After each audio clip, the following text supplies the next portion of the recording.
We're going to call this special meeting of the City Council to order. Would you all please join me in rising for the Pledge of Allegiance?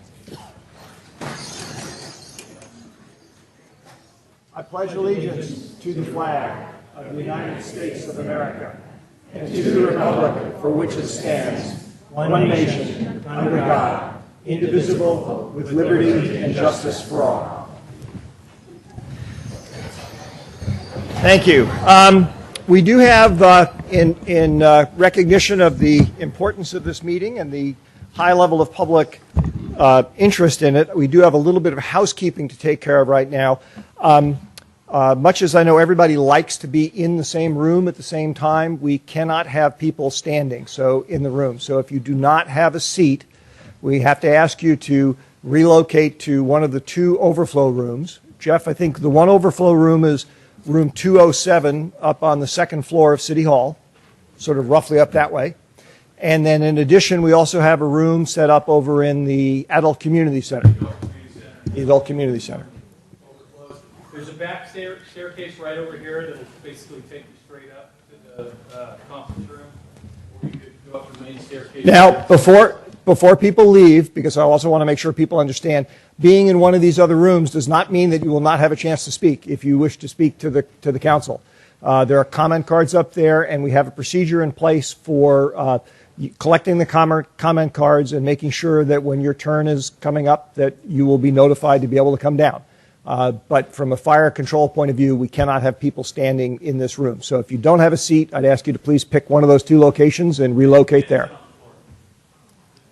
Sorry, it's against the fire code. It would be against the law. That's why we've got the overflow seat. So you can't sit on the table. You've got to have a seat. Okay. All right. Thank you. Appreciate everybody's participation in that or following of that. First item on the agenda is public comment. This is actually public comment for items not on the agenda. So if anybody wishes to address the council on an item not on the agenda, this is the time to do so. I actually, I guess, Crystal, I don't have any cards for not on the agenda items. Is there anybody who wishes to address the council on an item not on tonight's agenda? Okay, seeing none, we will move on to the next item, which is item 4A, new business. Consideration of accepting a report and discussing proposed plans with San Carlos School District regarding acquisition/disposal of North Crestview Park, APN 049-041-050, approximately 700 feet south of Club Drive, a portion of Tierra Linda Middle School, APN 045-072-020, 750 Dartmouth Avenue, a portion of Arundel School, APN 049-294-020, also APN 049-323-340, APN 049-302-020, and APN 049-293-010 at 200 Arundel Road, and a portion of Heather Elementary School, APN 050-180-010 at 2757 Melindy Drive.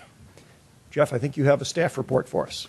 I do, Mr. Mayor, members of the City Council. Good evening. Jeff Maltby, City Manager.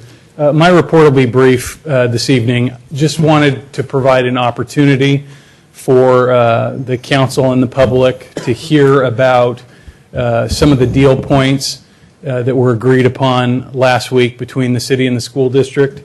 It's important to note that these deal points that were reached are not an agreement between the city and the school district, but rather important economic points that would be included in a future agreement that would need to be developed and ultimately voted on by both the San Carlos City Council and the San Carlos School District.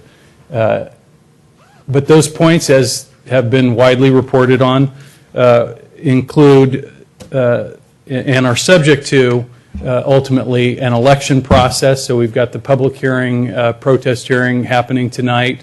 Other subsequent items, should the protests be overruled, that would begin to move towards a November election that would require 50% plus one voters in San Carlos approval before the North Crestview Park site could be used for a future park site or any other site other than a municipal park here in San Carlos.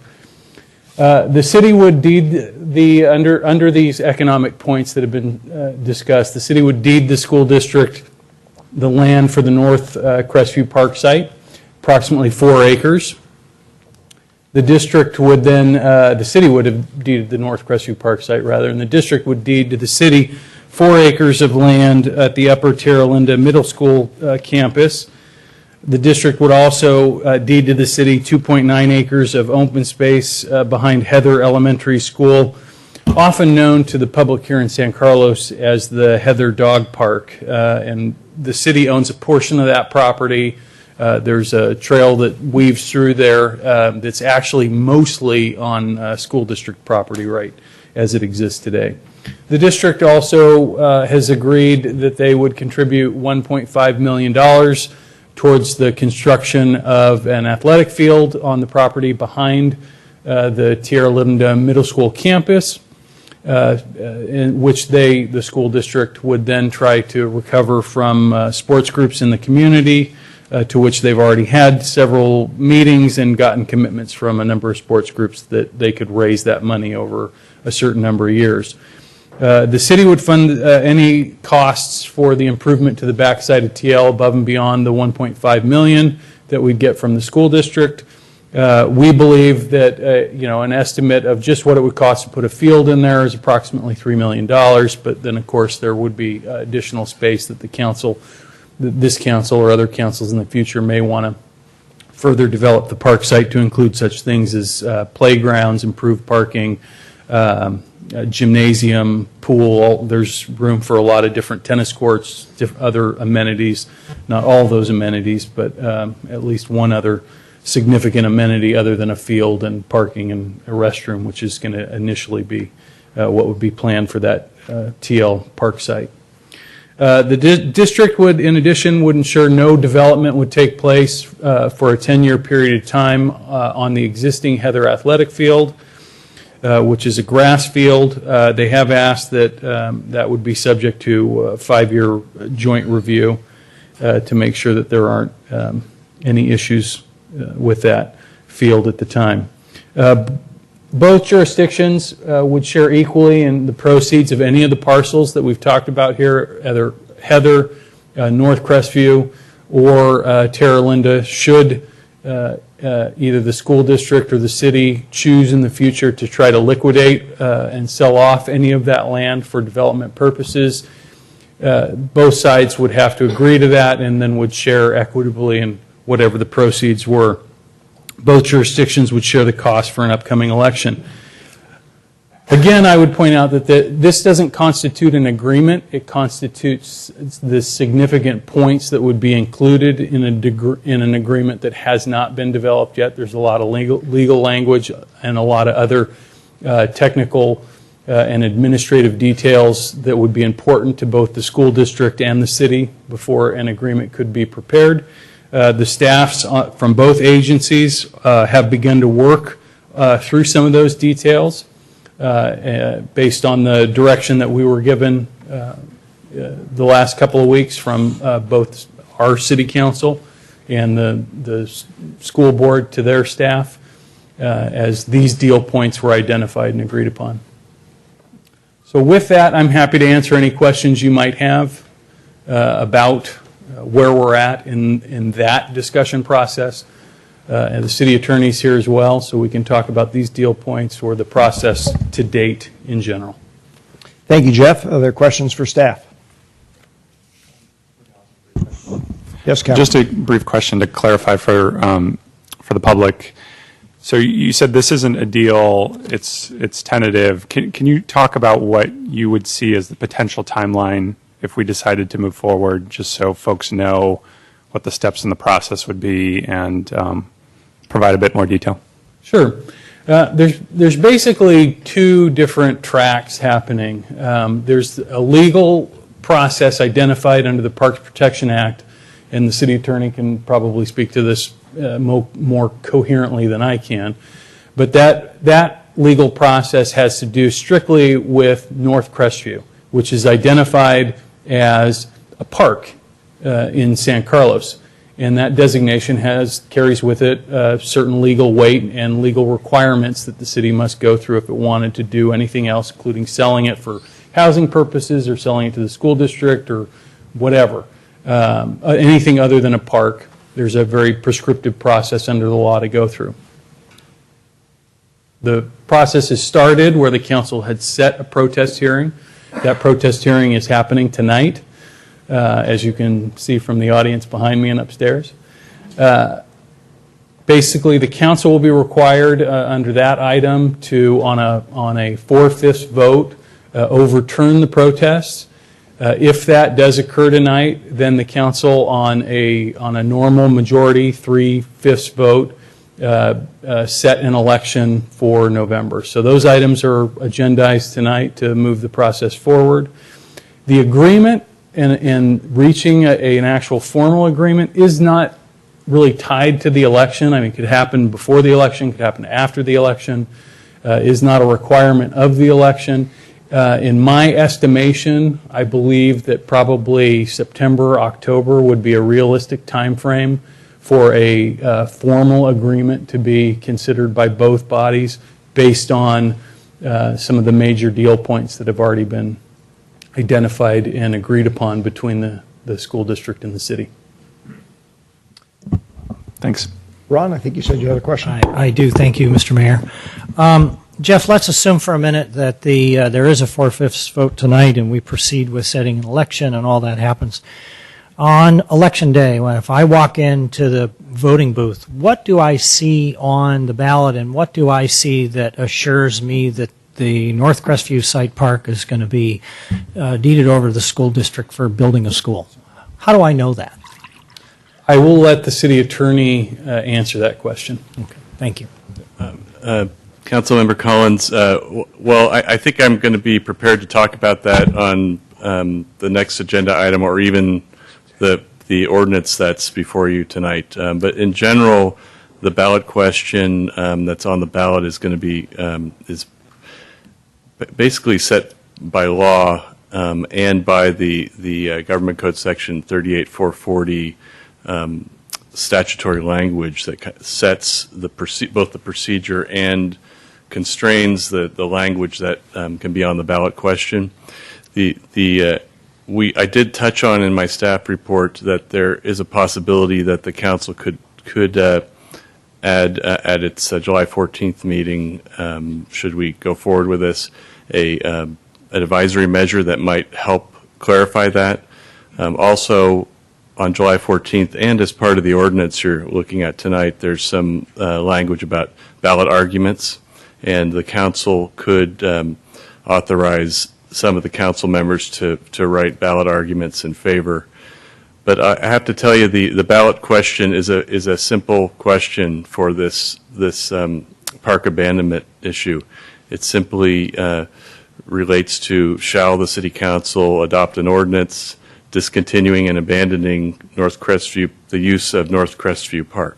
I mean, it's a very simple ballot question, and that's the statutory language that we're recommending. I can wait for the rest of your explanation when that item comes up. Other questions for staff? Thank you. All right. Thank you, Jeff. I have 3 comment cards, I think. Yes, 3.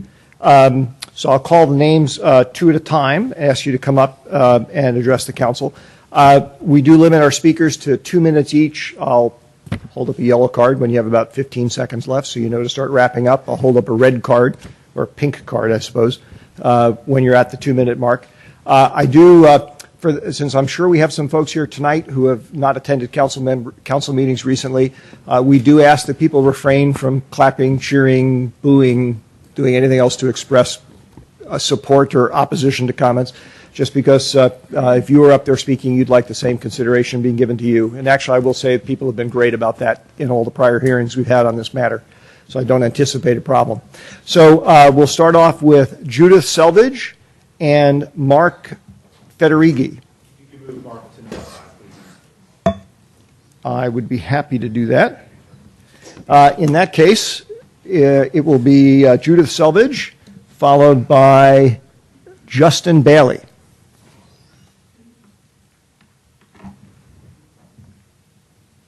Good evening. In April, the City Council was presented with a proposal for a swap, which the City Council voted down. The one that we're seeing tonight in draft form is essentially the same with a few tweaks. The technical term in the development world is lipstick on a pig. It has the same shortcomings plus a couple of new ones we've identified, which I'll speak of now. The first is that after asking the school district in March for information on the appraisals for the properties that are being considered, those appraisals and the assumptions were made public a week or so ago. And we learned that North Crestview Park has been valued, as has the Terra Linda backlot, as if single-family houses were being built on those properties, and the single-family houses were worth the same whether they were on the Terra Linda backlot or on the North Crestview unique open space with panoramic views site. So we questioned the validity of those cost comparisons. Another factor came up recently at a school district open board meeting, and that had to do with the cost of preparing the land for a potential school on North Crestview Park open space versus on the Terra Linda backlot. And the report from the school district's chosen construction company was that the cost on North Crestview Park would be an additional $1.5 million more to place the school than if it were put on the Terra Linda lot. When a school board member raised a question about this amount, the school district's answer was, the question was, can we afford this? The school district's answer was, we have a $9 million budget for this project, so we can afford an extra $1.3 million for the site preparation. Ladies and gentlemen, that $1.5 million is real money. It's not just an entry in a accounting form on a budget. This is money that the San Carlos taxpayers will be paying back, along with the rest of the funds from the $73 million bond issue, with interest over the next 35 years. So members of the council, it was a bad deal for the city before. It's a bad deal now for both the city and for the school district. They'll be spending money that they should spend elsewhere. That represents about 75% of the money that the... Judith, would you please wrap up? Yes, I will. Thank you, Mark. That SCIF raises every year for the school district. Thank you. Thank you, Judith. Justin Bailey. Great, thank you. I just want to thank some of my other supporters of the Let Us Vote initiative here for giving up their seats to allow some of our senior citizens to sit down. I think that was very good for them to do. I would just like to say my support of this issue, obviously, which, as you can see, there's been a lot of misinformation coming out about what's going on here. One piece of which is that this is only for Charter Learning Center. And of course, this initiative and opening up this land to allow a school there would help alleviate overcrowding for all of our San Carlos schools, which I think is, since the block of people who have children attending San Carlos schools comprises the majority of our tax-paying dollars. I think that is an amazing thing to think about, and I think a very large benefit that would come out of repurposing what I'm looking at that doesn't look like a park right now, in exchange for inconveniencing a minor few with some congestion of traffic at some times of the day. So just to wrap that up, I think what this issue actually is about is just the idea of not allowing a vocal minority to keep the public's voice from being heard. And so I would encourage everybody that's up here to please allow us to vote. Thank you. Thank you, Justin. Is there anybody else who wishes to address the council on this item? All right. Yes.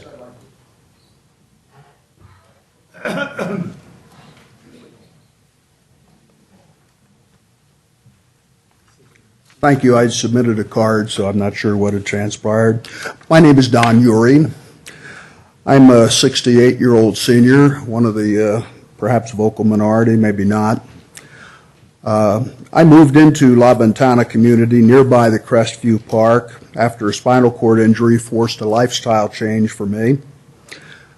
I was attracted to the area because of its tranquil nature, its great views, had lots of open space, parks, little noise, little traffic, due to restricted access, I might add, and predominantly inhabited by seniors, and plan to live the rest of my days there. If this rezoning plan goes through, and I'm not involved in the functional details of whether it makes sense from a business standpoint or not, I'm not smart enough to have checked that out, but the thing I'd ask is it will change the entire nature of that area. I have no doubt about that. The questions I have are, is that a wise thing to do? Is it a legal thing to do? I don't know the answers, but I certainly hope that you gentlemen will look into those thoroughly. Why are city officials allowing a school to be built in a remote location? I don't quite understand that. How can a school that is difficult for students, parents, and teachers to be reached be in a good location? How can building a school in a predominantly senior area be a wise thing to do? Why are city officials deviating from a general plan that listed that as a park? Is that legal? And why have a general plan at all if you're simply going to deviate from it? I appreciate your time. I'm not against good schools. I have two grandchildren growing up here, and I want good schools. I just want them in a good location. Thank you very much. Thank you, Don. Is there anybody else who wishes to address the council? If we could, I think people are starting to get confused about Yes, which items which. Why don't you? Sure. This item that's on the agenda right now is discussing some of the deal points that have been reached between the city and the school district that are not up for a vote tonight. They're just on for discussion, really by way of trying to help provide some detail and some background to you, the audience. The next item is the protest hearing item, where I think the majority of people are here to speak on, where the council will be taking a vote and action. So if that clears it up. I think quite adequately. Is there anybody who would still wish to address the council on the item having to do with the terms of the deal? If you you can fill out a card after you speak. We'd appreciate that.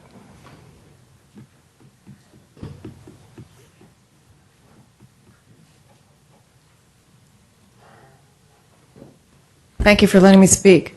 In reviewing the deal that I just heard about in Mr. Maltby's explanation, it seems to me that it would be very possible, not probable, but possible, for this deal to go through, the school district go up to that property and decide, oh, it's too expensive or it's too hard to build here, let's sell it. If that were to take place, the city would automatically lose and the school district would automatically gain half of the value of that property in a sale. That just doesn't seem right. It seems like an instant moneymaker for the school district and worse for the city. I don't like it.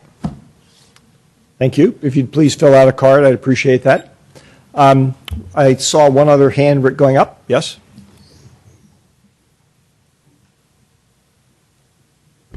Thank you for letting me speak.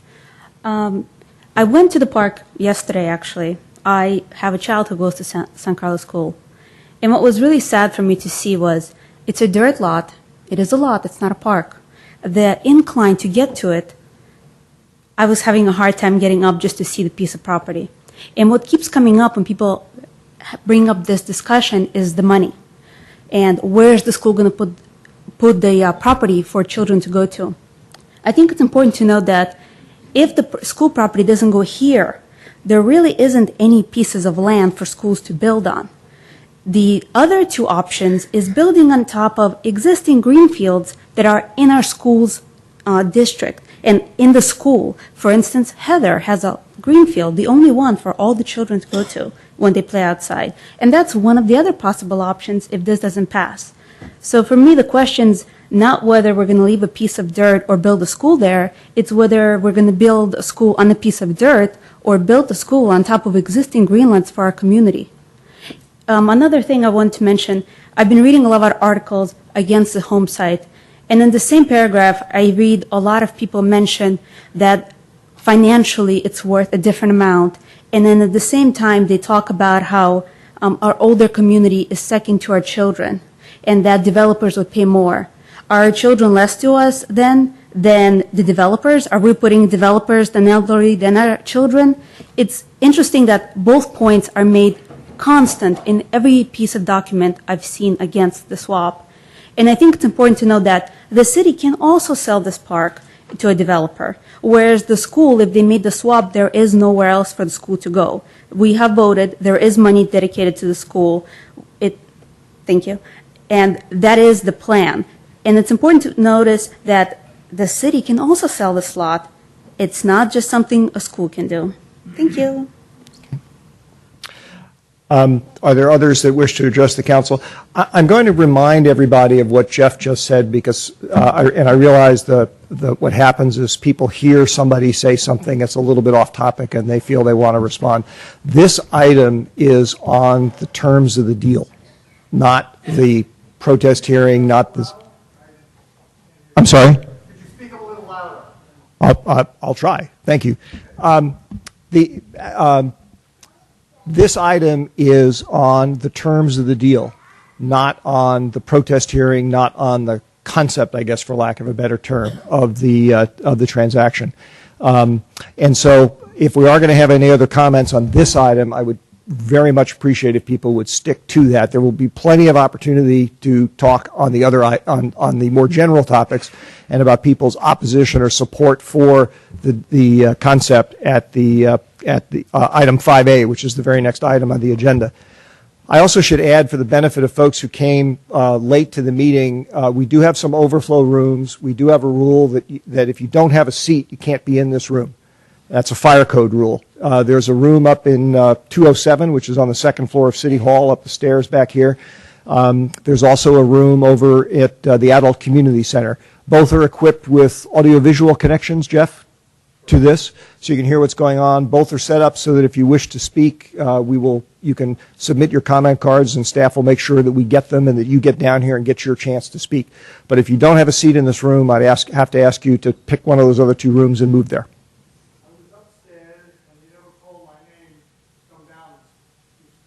Did you submit a card on item 4A? On 4A. On item 4A. That's probably why you didn't get called, because I think by default, Jeff will talk to you. So by default, we were assuming if people didn't specify, they were talking about item 5A, which is the next item on the agenda. So are there any other comments on 4A, the terms of the deal? Crystal, do we know if there's anybody in the overflow rooms that wants to talk on 4A? Okay. In that case, and pending if this gentleman actually was wishing to speak on 4A, we'll invite him back in. Any discussion amongst the council? All right. Then we will move on to item 5A.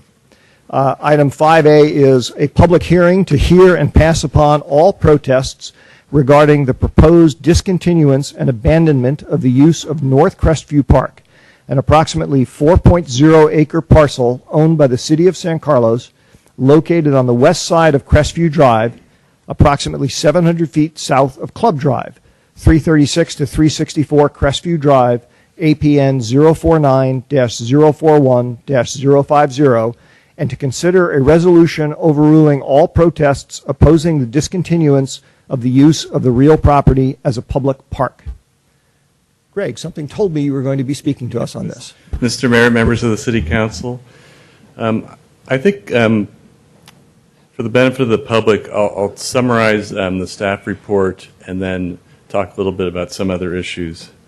So tonight's matter that you're considering here is set forth in Government Code Section 38440 et sec, and that is a series of code sections that govern how a city, if it decides to do so, can abandon a public park and discontinue its use. The process, it comes from a 1949 law when the state reorganized the state government, and this law came into effect during that time. There might be an earlier version of the law that applied, but I wasn't able to find that in my legislative history review of it. So the procedure, we followed the procedure required by Government Code Section 38440 through today. We adopted the resolution of intention on May 27th. We posted the park. We published the resolution, and we set the protest hearing. And so tonight we're here for the protest hearing. The protest hearing had to occur between 30 and 60 days from that resolution of intention. We're within that time window. There's been some discussion, and it came up at an earlier meeting about the legality of the resolution of intention regarding the disposition of the park. I'm confident that we applied the proper standard and proper rules to that, notwithstanding some comments that you probably will hear later tonight. And the law's not doesn't have a set standard of how you overrule protests or uphold the protests. In our case, upholding the protests would be not passing the resolution that I've prepared for you. It requires a 4/5 vote of the council. The law actually says 2/3, but in a council with 5 members, it's going to require 4 of you to move the process forward. What that does, if you did overrule the protests, that enables you to, it's not required, but it enables you to move to the next item on the agenda, which is the proposed ordinance. So protests have to have been received by the city clerk before the hearing started tonight. So, and the law requires that they be written. We've received over 600 written protests for this item. And my read of the law, it doesn't have a standard how many protests, but only one was actually required to set that. But we have obviously a large turnout of people who are interested in this item. And so the notice, obviously, that we provided was effective to get the public out to provide protests in writing before the hearing and actually to participate in the public hearing tonight. The staff report also includes reference to the Environmental Quality Act and our position on where we are in that process. We believe that this is the decision you're making tonight is exempt for a number of reasons. I have our special counsel here tonight to answer any questions in particular you might have about CEQA. Again, I'm going to underline that we don't have an agreement yet. We have a series of deal points that we hope to be able to incorporate into an agreement, but it's a complex agreement. It's a separate process from what you're considering tonight. I mean, I think that's the key point I want to make sure everybody understands. You're not deciding on the agreement, potential agreement, anything to do with what's going to go on the park site. Tonight, you're here on this item, you're considering the protests. If you overrule the protests with the requisite 4/5 vote, you can move to the next step. That's the next agenda item. I'll be reporting on that should the council overrule the protests. And with that, I will be available to answer any questions for the council. I know we did receive a letter that arguably could be considered a protest because it came on Thursday. We received a letter from an attorney. What I just want to caution on that is because it's the letter, I'm interpreting the letter as threatening litigation if you take a certain action. I will be constrained, and our special counsel will be constrained on responding directly to certain types of questions. But questions, and we'll evaluate the questions as we go. I don't want to predict what they would be, but those sometimes questions would engender advice from me as the city attorney or advice from our special counsel that's privileged. And under the law, that's something that I recommend strongly that we do in closed session, So we might not be able to answer every single question or nuance of a question, but we'll try our best to, in a public meeting context, to be able to answer any of your questions about procedure or process and where we are. Questions for Greg? Yes, Matt. I have a question regarding. Sorry, I have a question regarding the paragraph you have about CEQA, the California Environmental Quality Act, and you're saying that discontinuance and abandonment of the park does not trigger CEQA according to certain codes and guidelines and so forth. It's where we are now is what I'm saying. CEQA will be required at some point in the future. A more thorough review when we have a project. Okay, you're jumping ahead of me there. What I'm talking about is just to consider abandonment, because when I review our general plan, there's, as you know, there's different categories. Like, for instance, one of the things we're not dealing with tonight would be the housing element. That's in our general plan, but we're not touching that. But what we are touching is the inventory and the amount of open space we have, park space that we have, potentially the traffic and circulation part of our general plan, and then just the part of the general plan that touches on traffic and circulation. Because, maybe you can help me out here, it seems to me if we're abandoning a park, then we're opening it up to some kind of development. We don't know. What you're saying is, we're not saying necessarily if we abandon it that we would open it up to a school or maybe housing, or the question is still there, right? But it does loosen it up to some degree. So can you explain why that doesn't require any type of CEQA action? Well, Councilman Grocott, I think I'll put it this way. My view of Government Code Section 38440 and the statutory scheme is that this is an extra procedural step before you can get to an agreement or a changing your general plan, changing your zoning ordinance. And the reason I think that is when you look at the statutory scheme, it doesn't make any sense to go through a general plan amendment when the sole question that the council is considering is whether the park should be abandoned or discontinued. Now, the use of the park, the statute contemplates after the process is over, the city owns the property in fee and can dispose of it in any way that it can dispose of any other city-owned property.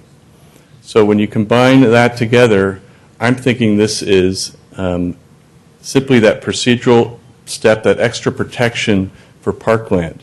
Now, you raise an interesting point. It does not, even if we go through this whole process, it does not guarantee that the property will be developed, sold, disposed of, traded, or anything. That can only be done by an agreement that's going to require a review.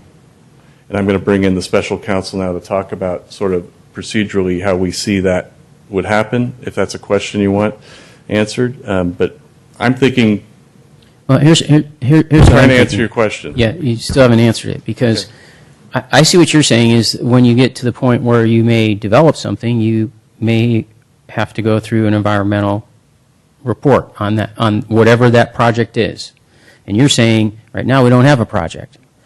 But on the other hand, the general plan itself, you might say, was a project. It required an environmental impact report to be written for it. Now we're proposing a change to it by changing the designation of this land from park to land that can be developed. That hits on the general plan, and if nothing else, the general plan, if you fly over it at 30,000 feet, one of the things our general plan says, it's a guide for how we develop our town, right? So what it says is any further major development in the city of San Carlos between now and 2030 will be in areas where we have transportation infrastructure in place and we already have density. That's basically what it says. And by going through this process, it seems to me we're loosening up the nuts on that machinery, and we're taking another, by looking at this and even considering it, we're looking at changing the guidelines that are in our general plan. Well, I think this was touching on the area that so I'm going to try and answer it in a general way. We've looked at those issues, and we're pretty confident that we're doing it the right way. We don't believe that it makes sense to go through a general plan amendment process for a project that we don't know what it's going to be constituted of, involving 3 properties in 3 different areas of town. It's just not possible to or reasonable to do all that before we decide whether it's even possible through a vote of the people. Very general statement, I understand, but general plan is a complicated document, and it has a lot of policies in it. Mm-hmm. And there are policies that support the decision should you decide to make it tonight in the general plan. Greg, you probably didn't see Jeff moving around behind you. I think he had something he wanted to add. Jeff. Thank you, Mr. Mayor, and I appreciate that. This is a question that's come up many times that I've heard in the last couple of weeks from a lot of different folks, and I think there's just a fundamental misunderstanding that the election doesn't change the general plan. For example, if the council, pick your topic, wanted to amend the general plan, have a process to amend the general plan for whatever land use policy that the council was considering, they would, of course, go through a CEQA process to do that, right? That would be the council's right and purview. This park issue, you can't just go do a general plan amendment on. I mean, you can, but it doesn't mean anything because there's a specific law that prevents you from changing the use of the park. So you could rezone it to build, a 100-story building on today. As a council, you could amend the general plan, you could amend the zoning. You still can't use the park for that purpose unless you go through this park process. So all this process does is reset, should it get on the ballot, should the voter support it, is it then resets the council's ability to do that. So you could turn around and say, you know what, we still want to leave it in the general plan as a park and zone it as a park. It's just you don't have the ability to answer that question like you would on any other land use issue because it happens to be a park and there's a very specific law. So it's our opinion that we're just not at that step yet. But you would have to go through that step before you could change the general plan. But it is an opinion. Well, there's not a lot of case law on this. It's just there's not a lot out there. We believe we're following the opinions of the Attorney General and the cases that have come before us and examples of how to do this properly. And this would be the way you would go about doing it. You still have to do CEQA before you can actually make the other decisions. This is just one in a process. There's an analogy I was going to touch on. And analogies sometimes are not perfect, but if the council were going to abandon a public street, for example, now we don't have to go through an election to do that, but that doesn't change, and that might enable something to happen, but it doesn't change the general plan. The general plan would still have to be changed. So that's why our reasoning is, or our thought on, and why we brought this before you in this sequence was that this procedural step, because it's complex and we don't have an agreement in place, we don't have a project that we can bring to show you that and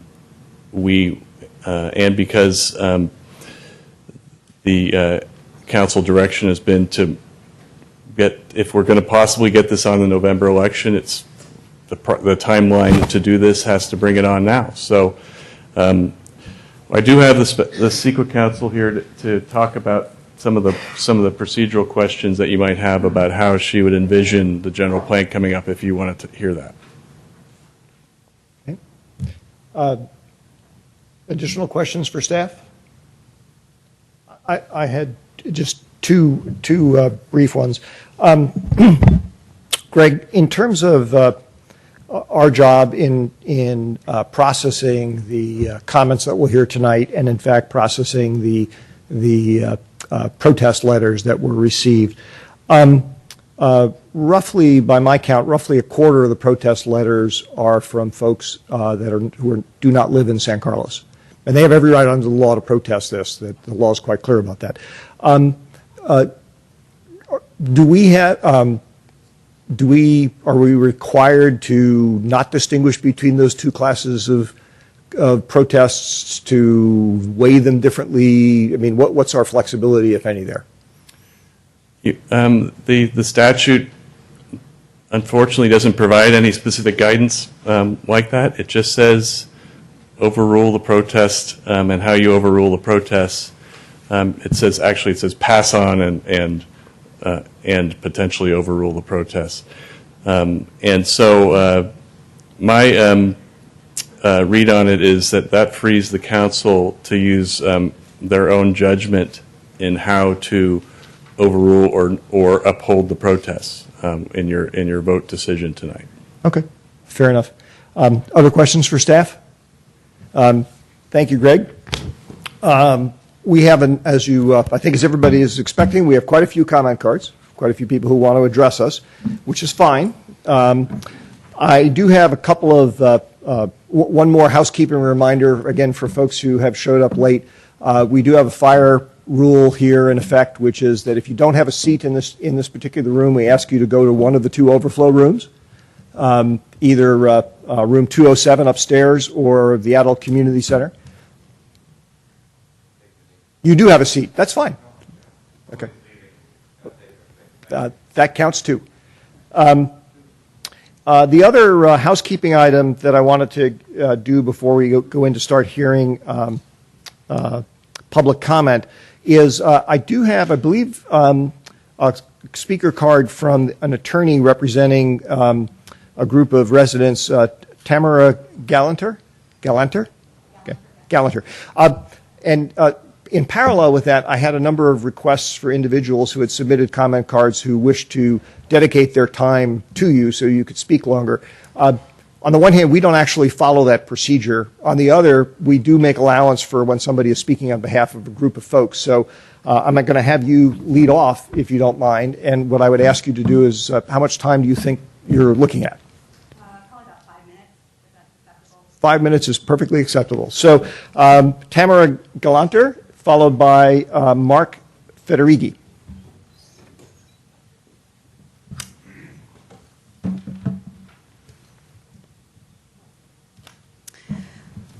Good evening, Mayor Olbert and members of the City Council. My name is Tamara Galanter. I'm an attorney at Shute Mahali and Weinberger, and I'm here tonight on behalf of Save North Crestview Park. Now, I'm sure some of you know our firm, but for those of you who don't, we're an environmental and land use firm that represents community and environmental groups like Save North Crestview Park. But we also represent public agencies like San Carlos. And in fact, we're the city attorney for 2 cities, and in San Mateo County, I actually have advised the cities of Pacifica and San Bruno as special land use counsel and have served as interim assistant general counsel for the Mid-Peninsula Regional Open Space District. So I certainly understand the issues and considerations you face with a decision like this. In addition to all the policy reasons that you've heard so far and will continue to hear regarding why the city should not abandon North Crestview Park, I wanted to address why adopting the proposed resolution and ordinance tonight wouldn't just be bad policy, but would be illegal. Now, I know you've all received our 30-page comment letter, and bravo to those who actually made it through to the last page, explaining why this action would be illegal as currently proposed. And of course, I'm happy to answer any questions you have, but since my time's limited, let me just quickly highlight why the proposed action not only violates a number of state laws, but also the terms of a judgment from the San Mateo County Superior Court.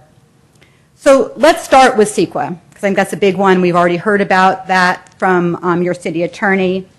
And contrary to the conclusions in the staff report and the recitations in the resolutions and the ordinance, the decision by the city council to let voters decide whether or not to abandon North Crestview Park is a CEQA project that requires environmental review. And let me just clarify, it's not true that if the voters vote to abandon the park, the city council could still decide to just leave it as a park. The park abandonment statute actually says that once the voters vote to abandon the park, the city shall adopt an ordinance to abandon the park. So really, this is your last opportunity to make a decision as a legislative body about whether the park is to be abandoned. After this, it's left to the voters, which is fine. But if you're making a decision to put this on the ballot and let the voters decide, then it is a CEQA project, and you must conduct environmental review now, not after it's been put on the ballot.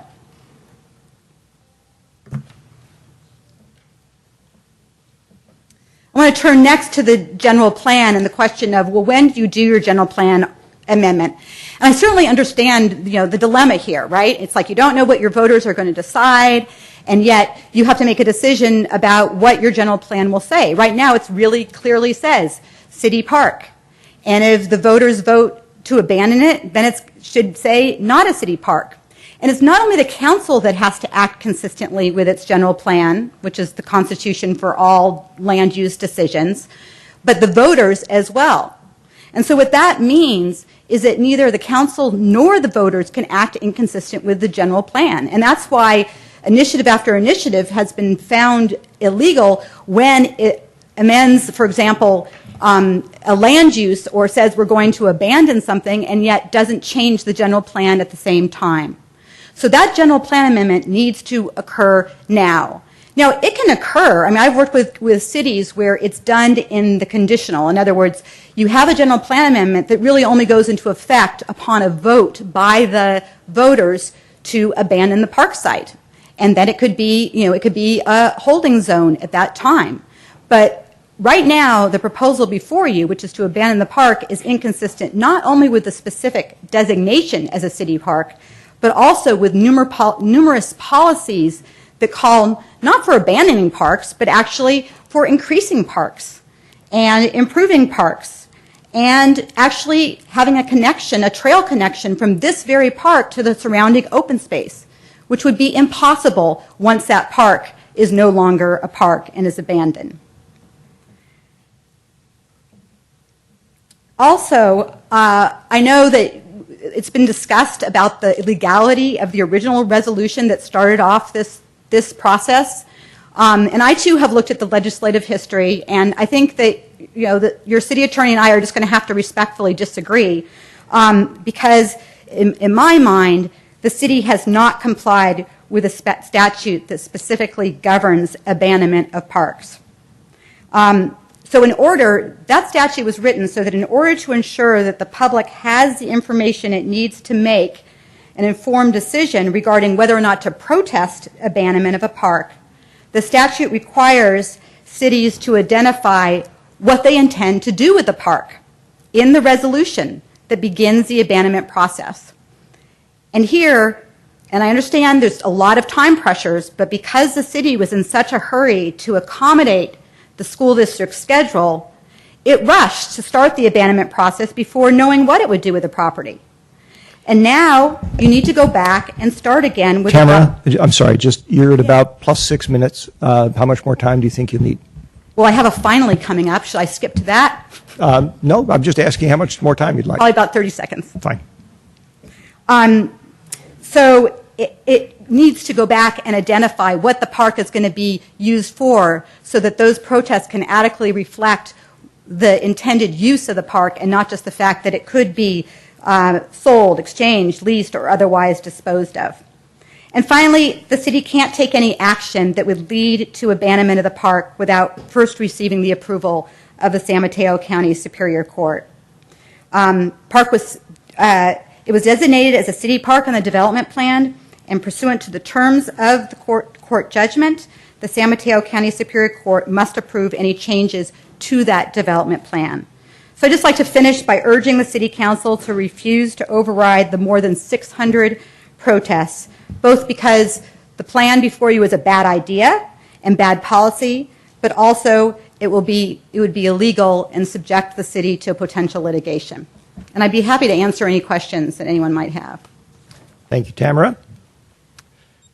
Mark Federighi, followed by Bonnie McClure. Good evening. My name is Mark Federighi. I actually was born and raised here in San Carlos.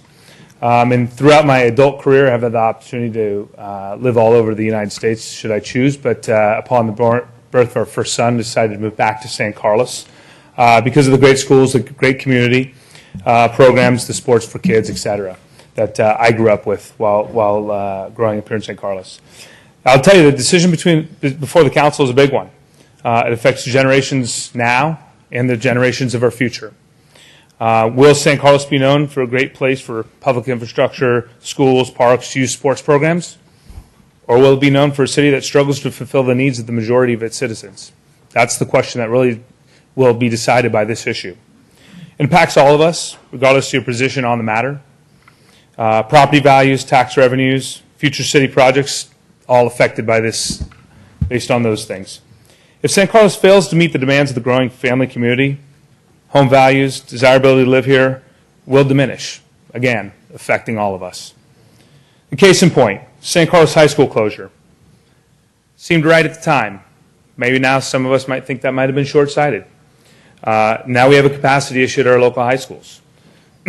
Just think of how much better and closer our community could be with that high school still operational today. The decision that you all must make is a similar one to that of the gravity of the high school closure. It affects the communities, the families, again, land values, and our youth programs. There are many people who support the land swap, many who don't.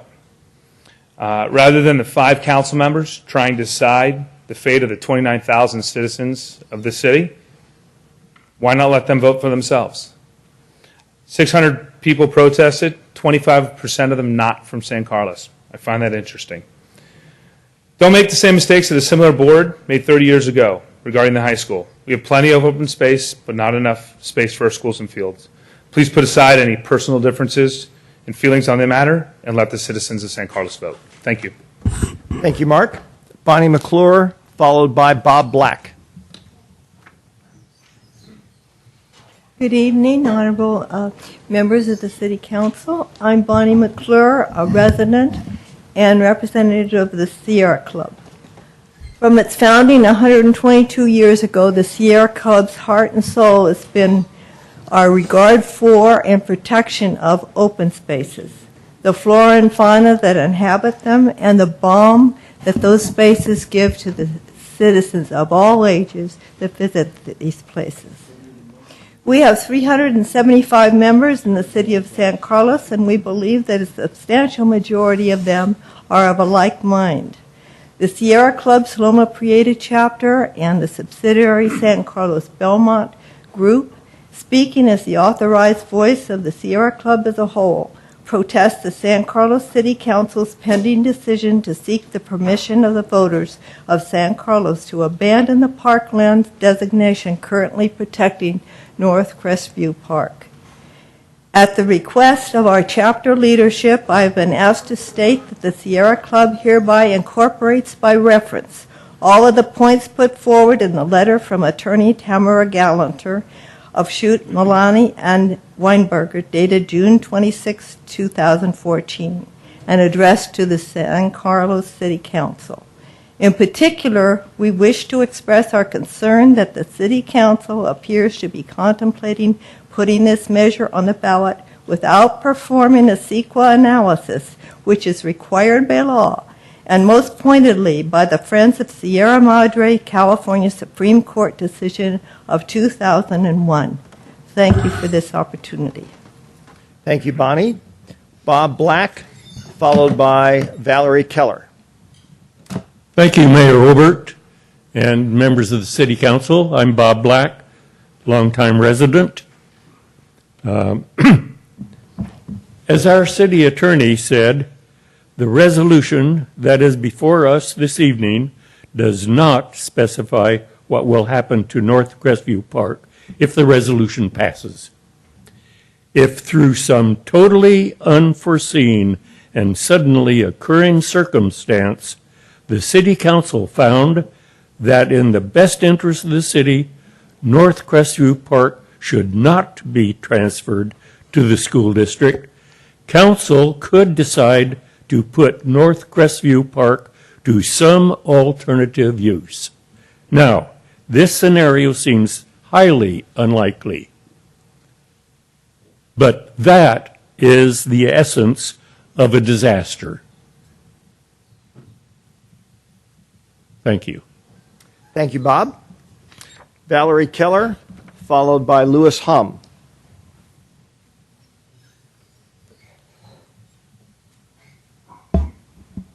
Good evening. First, I'd like to communicate my confidence that Mr. Rubens can advise the city properly on this matter. He's done so before, and he's very good at what he does. I have several thoughts to share tonight. I'm in favor of the land swap, but I will not be affected by the outcome either way. My first thought is for those opposed to the land swap. I can understand why you would not want the construction of a school. But I can also tell you I know many of the administration, staff, and teachers at the Charter Learning Center, and I cannot imagine more responsible, more caring, or considerate neighbors. My second thought is for the parents of Heather School. I understand you might not want a K-8 school joining you on your K-4 campus, but I've also experienced how Edison Montessori Preschool, a K-8 school, and a middle school can coexist on the TL campus, and it works very well. My most important message, however, is to the City Council. I call upon the elected members to say it is your obligation, perhaps even your duty, to allow the people of the city to vote on an issue as important as this. It is unconscionable to deprive the citizens of San Carlos the basic right to vote. And my final thought is this. If by some chance this land swap cannot be worked out with the school district, I encourage the City Council to begin looking at the Crestview property for either low-income housing or a new sports complex. The peninsula is woefully lacking in low-income housing, and the city badly needs playing fields and courts. Thank you. Thank you, Valerie. Louis Hum, followed by Mike Donahue. Crystal, is Louis coming from one of the rooms? We will put his card aside and come back to it. Mike Donahue, followed by Ellen Salisbury.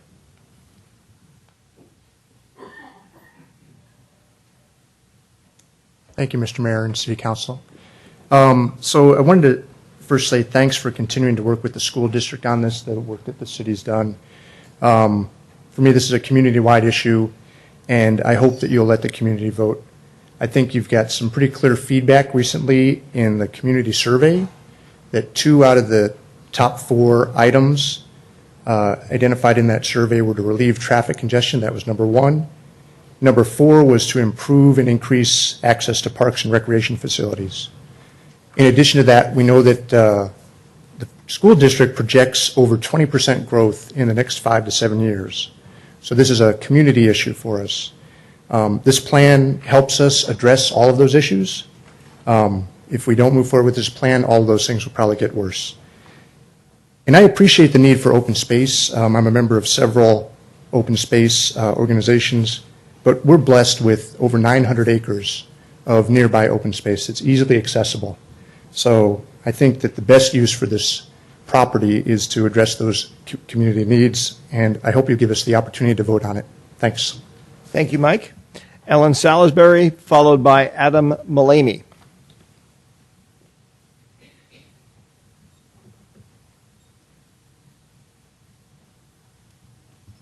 Thank you, Mayor Albert and City Council. My name is Ellen Salisbury, and I'm a 4-year resident of San Carlos. And in fact, I live in the Crestview Estates. And in fact, my property abuts that property. That's my house right there. So just keep that in mind. This is really a procedural issue, and this is a request to you, Mayor Albert, and to you, Cameron. Please stop saying that this is a win-win for all of the community. This is not a win-win for all of the community of San Carlos. I am a resident of San Carlos. My other friends here who are residents of Crestview Estates are residents of San Carlos, and there's no win in this for me or for us. I can look out that window and I can see trees, deer, rabbits, quail, all kinds of natural things. That will be gone if the school is put there. In addition, according to some real estate experts, the value of our homes in Crestview Estates and in La Ventana across the street will be dramatically decreased, especially for those of us, about 8 of us, who abut this park. So there's no win in this for me. I understand the need for schools. I lived across the street from a neighborhood school in Wayland, Massachusetts, and a neighborhood school was a delightful thing because it attracted the children. They could walk to school, they could ride their bikes, they could play in the playgrounds. There are no children up here, very few children, to take advantage of this school. It is not a neighborhood school. It is not an asset to the community. So for this to be abandoned as a park, we lose our park, and those of us in Crestview get nothing in return. Thank you. Thank you, Ellen. Adam Malamy, followed by Paul Max Payton.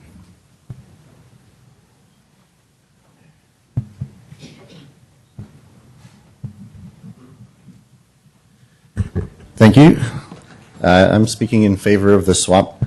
I think as an overall tenor of the comments that you're hearing this evening, on the one side you have people who are concerned about expanding, reducing crowding in schools, improving the town schools in general, improving athletic facilities.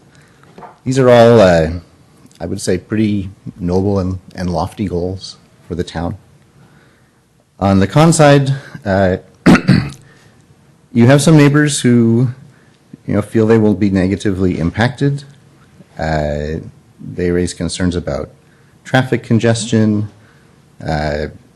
Based on their Stop the Swap website, concerns about lack of transparency in the city dealings. When you weigh the merits of those two different sides, I think, from my point of view, it's clear to me which side I would rather be on. And I'd just like to address a couple of the comments that I heard earlier. I understand from what I heard that the city received a 30-page letter from an attorney threatening litigation on June 26th, which would be last Thursday. To me, receiving a 30-page letter 4 days ago, I can't speak to the merits of it, but to me, receiving a letter in that time frame sounds more like intimidation than anything else. I'll just stop there. Thank you, Adam. Paul Max Payton, followed by Jean Chacona.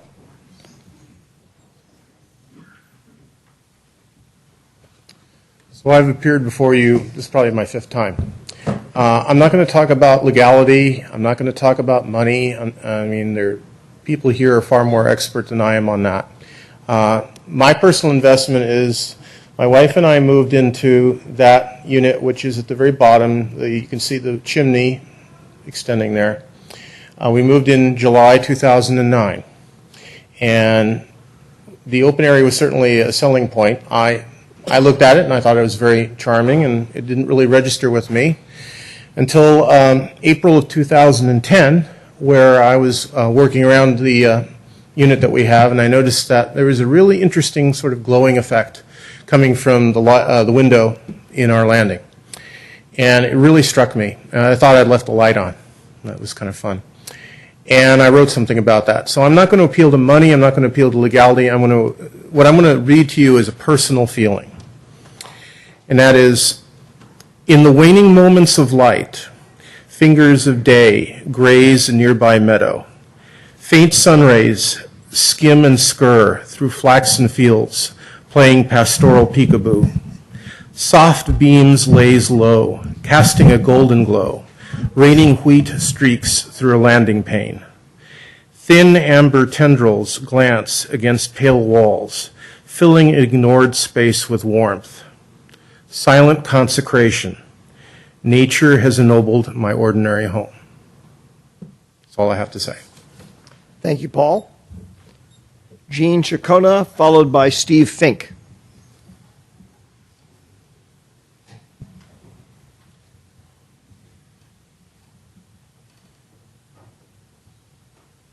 Good evening, Mayor Olbert and City Council. My name is Jean Chicona. I've been a resident of San Carlos for 30 years. I'm speaking tonight in defense of maintaining North Crestview Park solely as a park and not abandoning these 4 acres in any land swap or for development. The city of San Carlos is losing its park acreage. Every year as the population increases, we lose more. For the City of San Carlos website numbers, park allotment land is stated as 2.5 acres per 1,000 people. As of 2007, we were already deficient in parkland by 5.5 acres. In 2013, we were deficient by 10 acres. If North Crestview is abandoned, that'll be 14 acres. As of 2020, the projection with increased population and loss of North Crestview would be a 24-acre deficiency. In addition, I'm protesting the way that this decision to abandon the park is being quickly pushed through by some of the City Council in closed-door sessions with the San Carlos School District, ignoring that the school district does not have a good track record of maintaining its land thoughtfully or effectively in the past, giving up some of its schools and selling off school land. Now the school district, with apparently no more usable land left and without thorough study or funds, has its eyes on the city's under-allotted parkland. We need to plan carefully for our future. For example, as the Foster City San Mateo School District has done at their Audubon School by building a 2-story school on an existing footprint. It's time to build up to accommodate our growing school population and keep our remaining parks intact. Thank you. Thank you, Gene. Steve Fink, followed by Mary Lou Loris? Lathrop, sorry. Thank you. Hi. Thank you for giving me the opportunity to speak. I'll be speaking off the cuff, which is a horrible mistake. I should warn you in advance. I would like to say that this is a very important decision. It has a lot of impact on the future of the city. And I believe there are good points on both sides. Traffic will be affected negatively in the area. I totally believe that. On the other hand, I've attempted to drive through San Carlos Avenue on a number of occasions, and at the moment, that's pretty much impassable part of the day. So really, it's a trade-off. You know, some people are going to suffer, some people are going to gain. But the question before the City Council tonight is who should make these decisions, these critical decisions to the future of the city. There are people who will suffer as a result of any abandonment of the park. There are many more people in the city who will gain. It's hard to say who's going to suffer more, who's going to gain more. But decisions like this, I believe, should not be left up to procedural details or whatever. Sorry, I'm an engineer. I don't have a lot of patience with these types of things. I think you do have to look at your goals, what you want the city to look like, how you want to grow. We are a growing city. There are more and more children. The schools are getting more and more crowded. At the same time, it really does seem unfair to people who moved into an area and with the expectation of a certain character of the neighborhood. I can understand that. at the same time, I've lived at 3 different places in San Carlos. That means I had 2 opportunities to get out, and I didn't take either one of them because I do enjoy living in the city. And a lot of that is because of the school system. And so there are many people who do stand to gain from this abandonment, and I urge you to allow the voters to make the decision. Thank you. Thank you, Steve. Mary Lou Lathrop, followed by Matt Coet.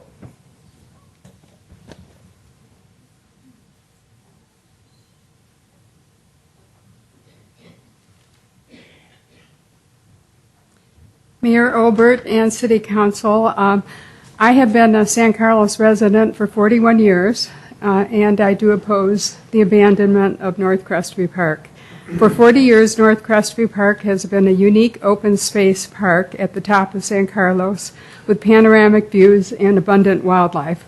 I urge you to help us preserve this local open space for future generations. Once it's gone forever. Do those last words sound familiar? This was also the motto of the Mid-Peninsula Open Space District during their campaign for the recently passed Measure AA. You may be interested to know that 4 out of 5 members of the San Carlos School Board endorsed Measure AA, as did 3 of the 5 City Council members. Did they have a mental asterisk to their endorsement? Did they mean preserve local open space for future generations unless the school district wants to take it? Don't go back on the open space promise. Thank you. Thank you, Mary Lou. Matt Coet, followed by Alex Saunders.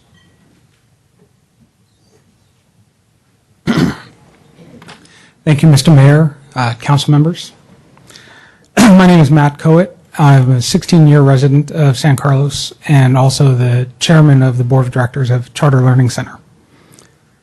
This issue may look like it's about the CLC, but the question is actually much bigger than any one charter school.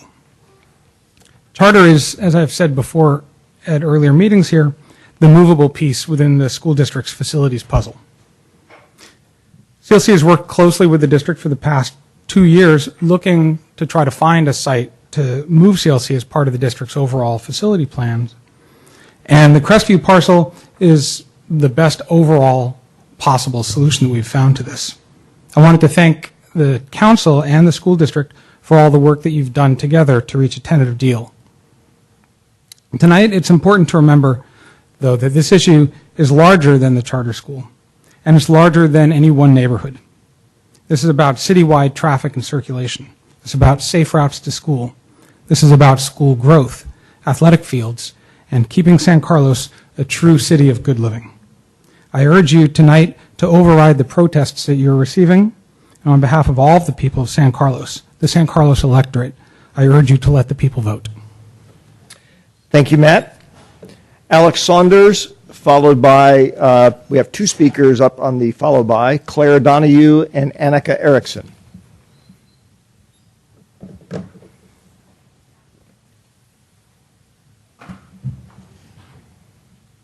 My name is Alex Saunders, and I've been a resident of the City of Good Living for 32 years. In fact, I bought my property in Crestview Park 32 years ago on the basis of its surroundings and my hearing that the Crestview Park initial owners had deeded this park to the city as an open space at the time. So my concern is that the City of Good Living may at this point become the city of reneging, and that's something that that the councilors really do need to consider. My reason for objecting or protesting is partly that it will diminish the value of my property, and partly that I will no longer be able to walk on this park because I do so very often. And I haven't heard anybody else say that, but many of us do in fact walk and enjoy that park. The other thing I'd like to just propose is that if by some real mistake this property is going to be developed, the environmental impact study should include the impact of how to use Lot G, which is part of the almost adjacent property. It's across the street that you see in the picture there. That property could be well used if the school actually is built there, and it needs to be part of the impact study. Thank you very much. Thank you, Alex. As I mentioned, we have two speakers up next, Claire Donahue and Annika Erickson, followed by Kevin Corley. Good evening.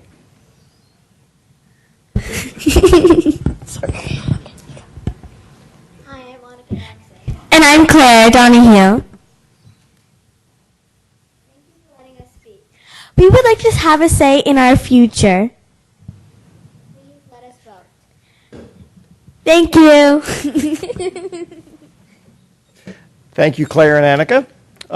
Next up, Kevin Corley, followed by Matthew Burrows.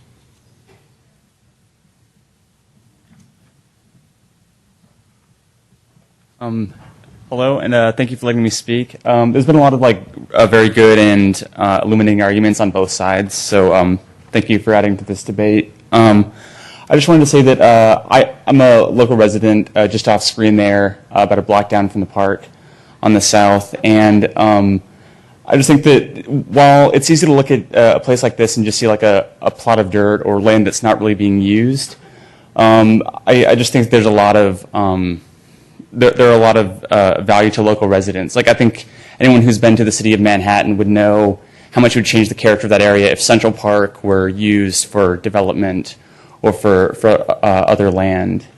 And that I walk there pretty often, and I think it would definitely change the character of the area. And although I think we can all agree that education is an important part of a city's infrastructure, an important institution to invest in, I think it's best to do that in the right way and not just by any means necessary, and to explore all the options available, including things like building up on existing property or exploring areas that are more easily accessible rather than like with winding streets and at the top of a hill.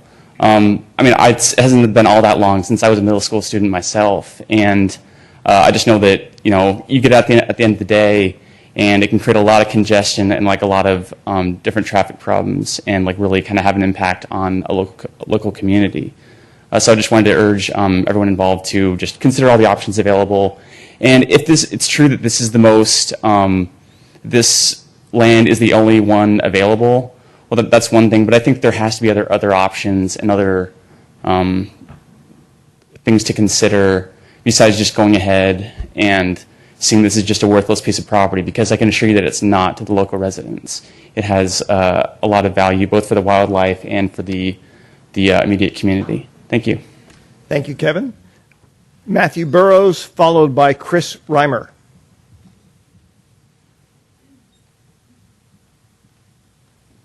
Good evening. I come to you as a 10-year resident of San Carlos, also a 8-year member of the board for Committee for Green Foothills.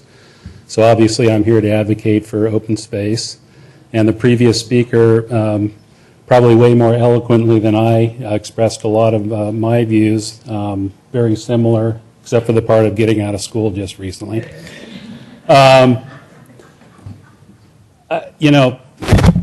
The history of this piece of land, obviously, Committee for Green Foothills was instrumental in creating this. It was put there to mitigate development, not to host development. And this is, one of the things that's come up tonight I've heard is that there's 125 out-of-town signatures or protest letters. I think that's indicative of the interest in the environmental community. This is being watched by lots of people. So the other aspect I'd like to ask respectfully is in your op-ed, I think it was Mr. Collins and Mr. Johnson, in your op-ed in the Daily Journal mentioned some parts of this agreement were to protect open space and trails. And I'm not really exactly sure what parts, the elements of that you were referring to. Perhaps it was the transfer of the dog park.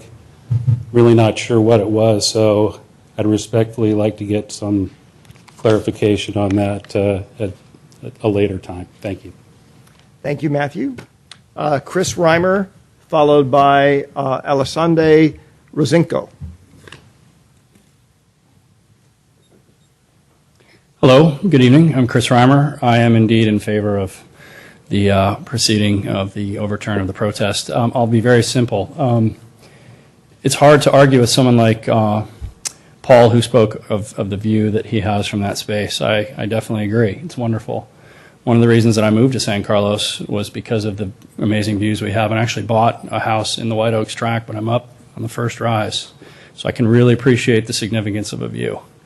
The sad reality is that also the reason I moved here is because of the amazing schools that we have and the ability for this community to provide for effectively everybody. And the unfortunate reality is that it's not providing for our students the way that we would like it to, as the school population's gone up significantly. One thing I haven't heard at all is the effort of the people, other than those who live right around it. No doubt that they are going to be impacted. But what about the rest of the community? I haven't heard a whole lot of debate here or even publicly about the alternatives other than this. It's just no. What I would argue for is just allowing the city community to vote. Let us be clear about that. Let the citizens speak. All the while, the residents who are very concerned can continue to have the dialogue that may or may not be occurring about some other alternative spot that seems to apparently exist, which unfortunately does not. There is no other place to put a school. And for those of you who've been paying attention to that reality, it's a very tough one because it means that one community has to suffer while another one benefits. So what I ask for you is to consider allowing the process to proceed, and then I encourage everyone to begin a dialogue rather than to dig in and fight, because that is the only way to get community to proceed. Thanks. Thank you, Chris. Alessandre Rosinko, followed by Andrew Taylor.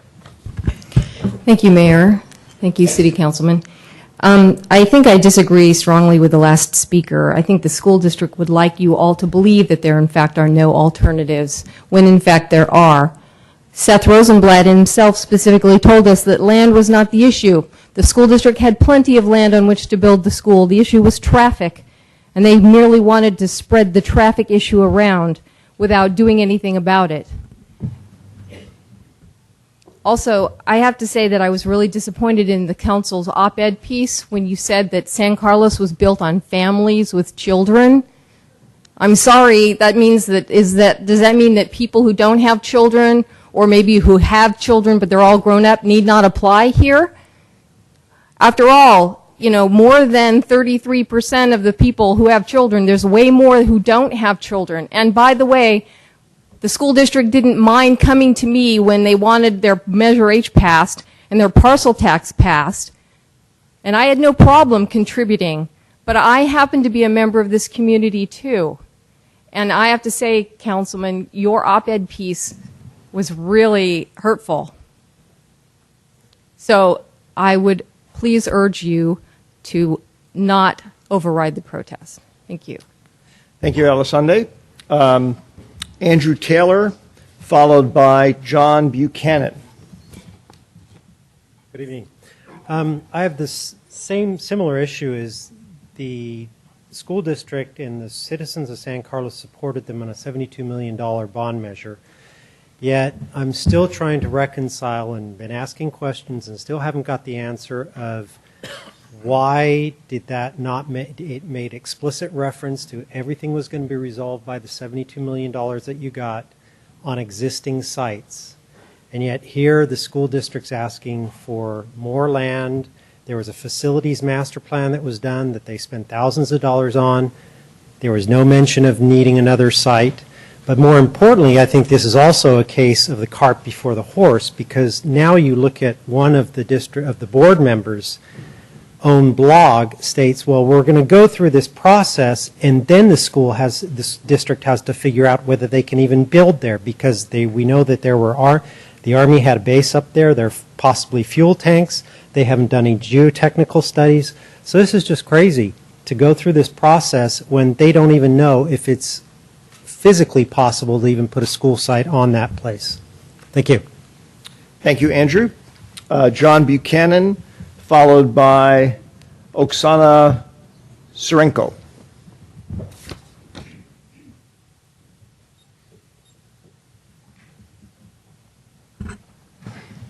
Mayor and Council, my name is John Buchanan. Despite the discussion and rhetoric about a land swap, school needs, and sports fields, the issue here tonight is about a ballot measure authorizing the city to abandon a park, and this is what I'm protesting. This is a park that was included in the plan of development for the Highland Park subdivision some 40 years ago to meet the city's land use ordinances, by the way, that are still in effect today. No one seems to note why the city, and especially the current residents of that subdivision, no longer need nor deserve this park. Whatever the city's motive and rationale is for this, it's not been stated in the measure and certainly hasn't been discussed or explained in recent discussions of the matter. What happened in 40 years to eliminate the need for the park that the city itself demanded? Instead, we've heard about negotiations and supposed agreements and earnest intentions to create what Mayor Olbert has called a win-win situation. But intent is not precise definition or commitment of action. Taken at face value, it doesn't appear that you are sure, and I certainly am not either, of what is going to happen with the abandonment. In other words, how does the measure achieve a big win on this? Maybe win-win is simply an artifact of speech that ignores the standing of anyone else in this discussion who may in fact endure a loss. A loss in this case of a 40-year-old park that the city at one time at least committed to. Basically, you're abandoning an old established commitment and trying to replace it with an intent. I don't think that's good policy. Thank you. Thank you, John. Oksana Surenko, followed by Karen Molinari. Hello, thank you for allowing me to speak in today. So I have main 3 bullet points which I would like to address. First of all, here we see 2 major points of view, and the supporting voice to abandon this park is actually bringing up somewhat unfair tools like speculating on kids' welfare and kids' kind of growing districts and so on and so forth. And this actually trying to substitute professional work of school district and also city council to vote in the major public and make some decision which actually professionals should have done and should have solved those problems beforehand. So my second bullet point is about the park itself. Actually, this park is one of the most beautiful spots, not only in San Carlos, but in all Bay Area. If people come in from Belmont or San Mateo, they want to bring their guests to this spot to see panoramic view, whether it's developed or not. It doesn't prevent seeing that beautiful view of the bay. And it doesn't need actually to be the only spot which has to be sacrificed on the behalf of school district. And my last bullet point is about the precedent. So this is where we're going to do the precedent, where we get some vulnerable minority, people who live in that area and who mostly value that spot, and going to vote probably with more majority of people who have small kids who didn't pay that much for the price of property in this area, but who would like to take it. Why don't actually take my house, which is also in this area, and my backyard, and build something for the behalf of the community? I would say it kind of goes against the values of United States and against the values of this flag we see here. Thank you so much. Thank you, Oksana. Karen Molinari, followed by Catherine Donahue.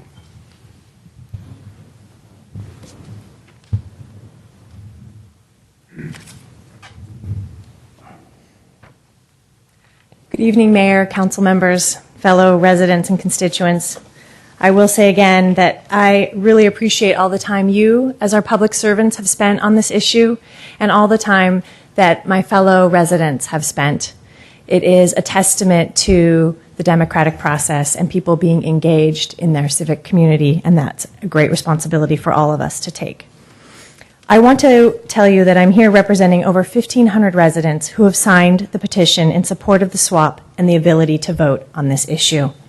And as you have heard, there are over 600 letters of protest.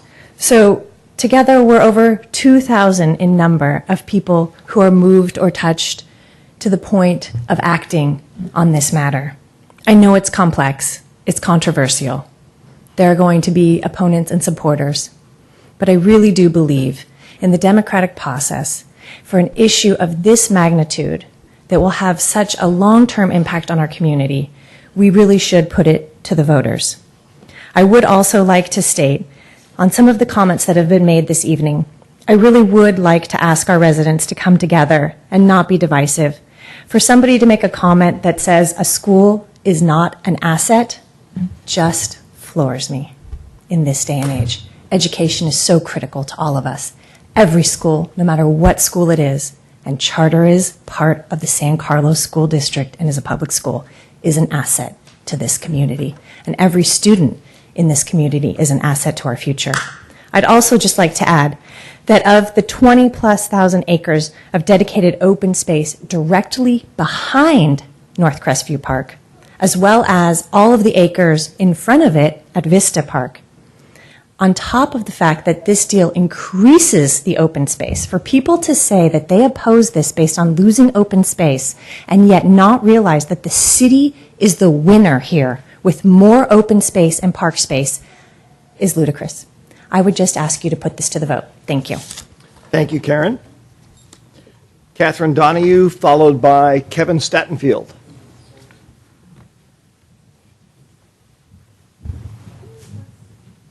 Hi, my name is Katie Donahue, and I am a student at Central Middle School. I am also a soccer player for San Carlos United. I would like for my parents and other people to be able to vote because in the future, soccer teams need space to practice and play games, and children need to be active and have life skills such as teamwork to use when they grow up and become adults. Thank you for letting me speak, and please let the people of San Carlos vote. Thank you, Catherine. Kevin Statenfield, followed by Adam Rack.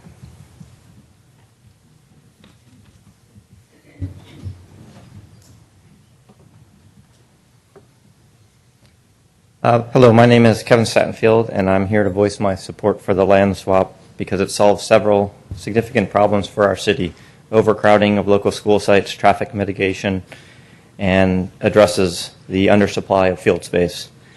Because San Carlos is 99% developed, these are very difficult problems to solve, as we all know. The main topic I want to address is the undersupply of field space and how it impacts the citizens of San Carlos, particularly the youth. It's a tough act for me to follow because I think the young woman before me was going to be much more eloquent than I am, but I'd like to add on to her statements.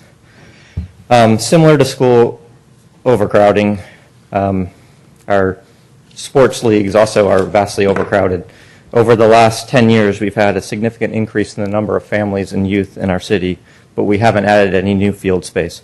Consequently, we just do not have enough field space to meet the demand of our residents. As an example, our SCU organization has doubled in size over the last 5 to 8 years. And furthermore, each spring we form new U8 boys and girls teams. We are only allowed to form 2 new teams, so we only have space for 25 boys and 25 girls. The last several years at tryouts, we've had over 70 boys and over 60 girls at each of these tryouts.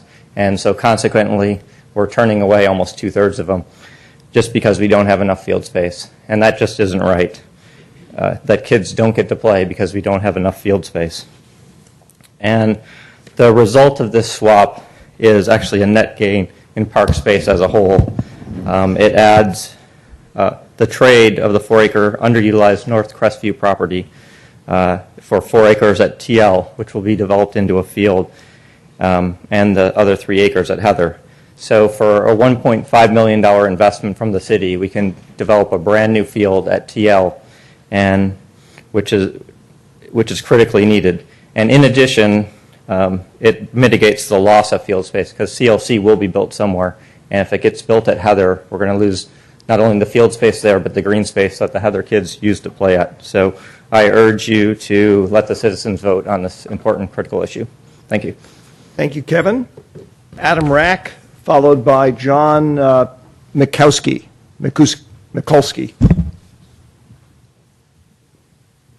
Mayor Olbert, members of the council, I will be brief, but on behalf of the school district, wanted to thank you for continuing the dialogue, keeping an open mind, and keeping this process moving.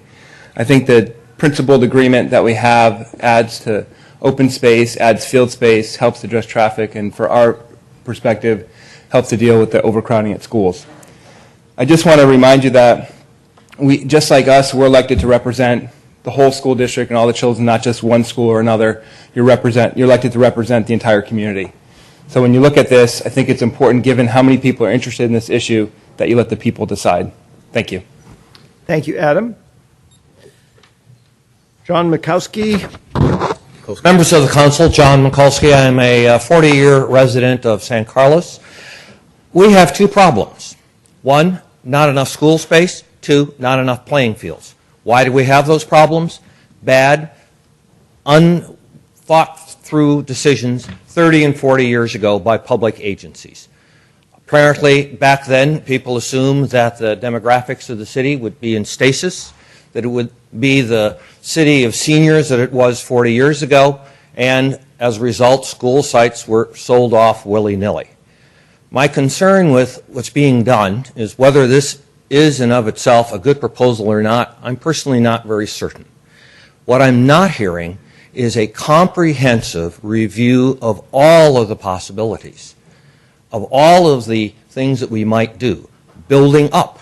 I think many of us went to schools that were more than one story, and walking those stairs wasn't such a bad thing.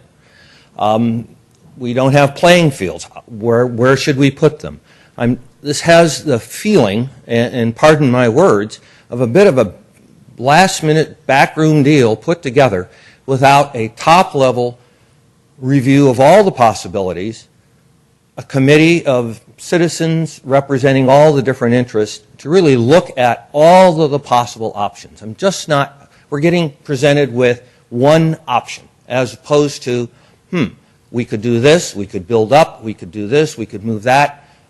We could maybe use one of the other parks for a school site. There's been no discussion of that. That's my concern. This just does not feel like a well-constructed set of alternative review. Thank you. Thank you, John. I didn't get to announce William Nieto, followed by Louis Giannatavio. Louis Giannatavio. Asking me about the Italian names? Sorry, William, I'm not laughing at you. So, council members, I will describe a fictional city. There are 4 residents in this city, citizens 1, 2, 3, and 4. The city is a circle, and each resident owns 1/4 of the land.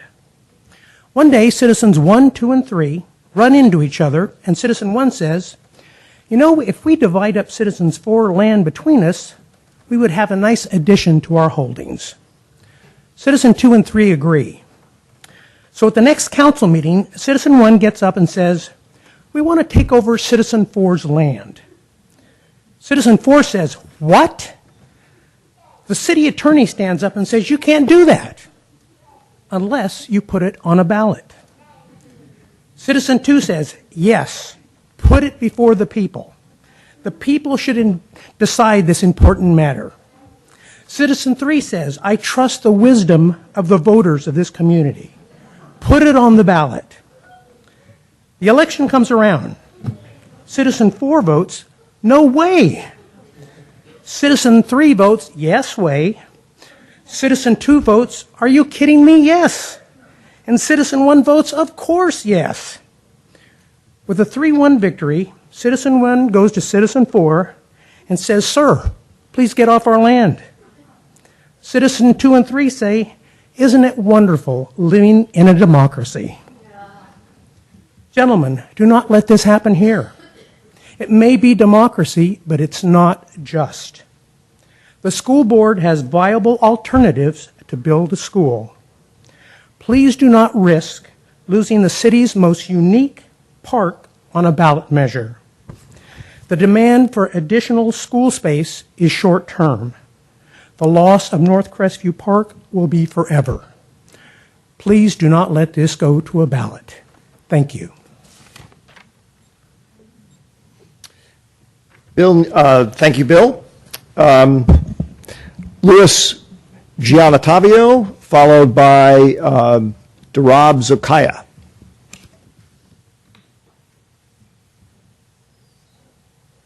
Crystal, do we know if Louis is in one of the other rooms? Or, well, we'll put his card aside. Just we'll give him time if he shows up later. Darab Zokaya, followed by Deb. I think it's Deb Uri. I'm Darab Zokai. I'm a 19-year resident of San Carlos. I've had 3 children go through the school system, and I don't live very close to the place. I live off of Melody, but you know, there are no sacred cows. Land is land, we can use it, but I want to tell you that my opinion is a resounding no. Building a school at that site is ludicrous. First thing I would challenge all of you to do, well, let me first lay the groundwork. I drive down Melody, I drive down Britain, get on the freeway to go to work. Every day, there are students that are walking, bicycling, and scootering to Central, St. Charles, White Oaks. If any of you can walk up that hill and go to that school site tomorrow, and then the next day bike there. If you can do that, great, build a school. A school is somewhere children need to walk to, parents need to get their kids to. I don't own an EV. I went out, I looked at the Nissan Leaf, the BMW i3, because I want to use the carpool lane. But if I go to work, I won't make it up that hill. Okay? That's realities of living on that hill. When I had an expedition and I had my kids driving up, my MPG marker in the car showed 4 miles to the gallon. People who truck their kids up and down to school, they drive SUVs and they drive minivans. I mean, it's ludicrous. The access to that site for 800 kids, however 100 kids, I can tell you, I have my last kid going to Notre Dame High School. I can't leave every day and go pick her up. I had a taxi cab drive from Notre Dame to my house off of Melody to give me a quote. Every day what it would cost to pick her up and bring her over. $18 a day, one way. That's realities of driving to that site every day. If you in your conscious mind think that people are not going to be bothered, I think you're kidding yourself. Walk it, bike it. If you still think it's feasible, fine. Thank you. Dan Uri, or Deb, it's either Dan or Deb Uri, I think. You already spoke. No, that's all right. You already spoke, sir. That's fine. Thank you. Let's see. So we have Michelle Mohas, followed by Ruth Donahue. Michelle has requested to withdraw her name. Okay. So we have Ruth Donahue, followed by James Ritchie.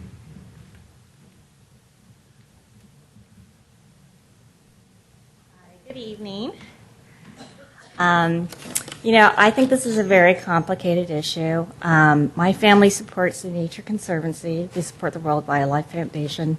We also support the San Carlos schools. Okay, I'll start over. Good evening. My name is Ruth Donahue. I've been a resident of San Carlos for over 12 years. I have every intention of staying here for the rest of my life. I do want to say that my family supports the Nature Conservancy. We support the World Wildlife Foundation, and we support the school district of San Carlos. And what I would like to say is I think this is a very educated population. And I think that an issue as complicated as this, something that is as indirectly impactful to everyone in the community, people should read the pros and cons of the issues here. everyone has made a valid statement here, and I can honestly agree with everything. But I think this is something that impacts a much broader audience than what is represented here, and I think it should go to the people. Thank you. Thank you, Ruth. James Ritchie, followed by Lena Dubinsky.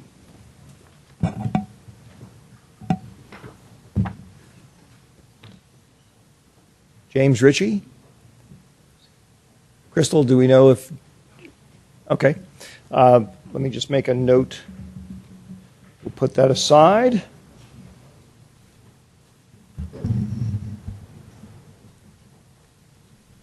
And cycle back to that at the end.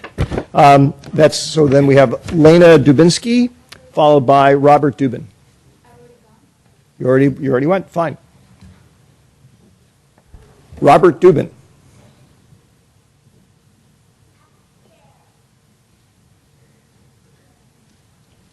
Excuse me, but how do I know when my time is up? When it's about 15 seconds prior, I'll hold up a yellow card and I'll hold up the pink card when it's time up. Thank you, I understand. Well, my name is Robert Dubin, and let me start with the conclusion that I have for you, and that is that you should be opposed to the abandonment of this open space. And I use the word open space as opposed to park because I believe that at the present time, this is more of an open space than a park from what we've heard from a number of the residents.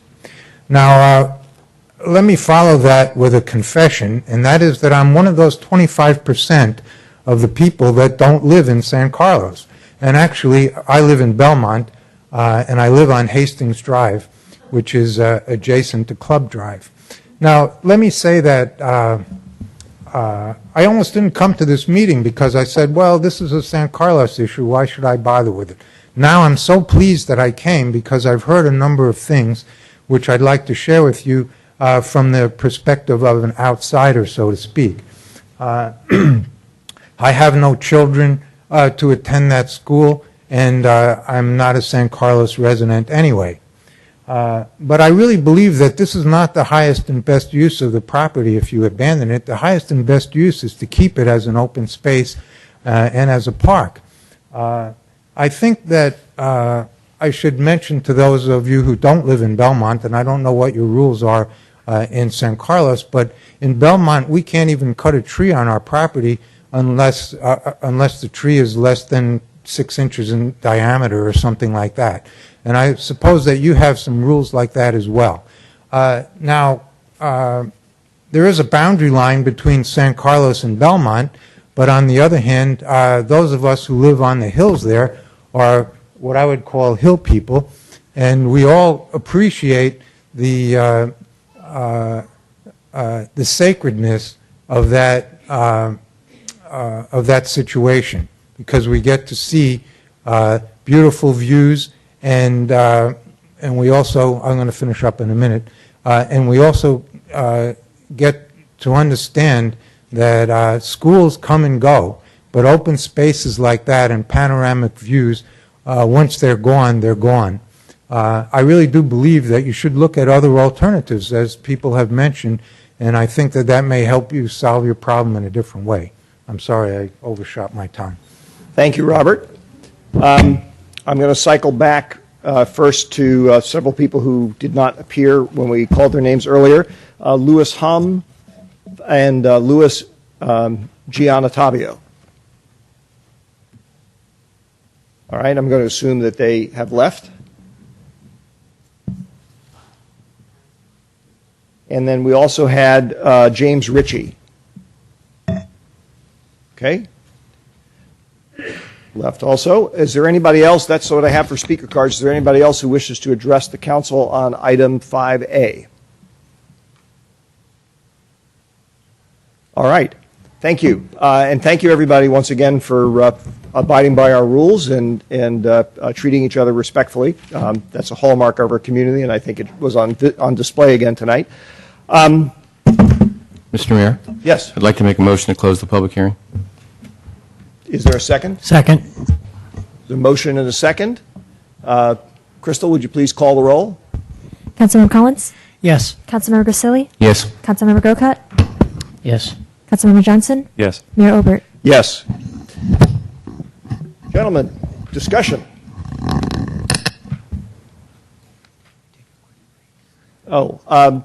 Sorry, Ron is whispering in my ear that he would like to propose we take a quick break.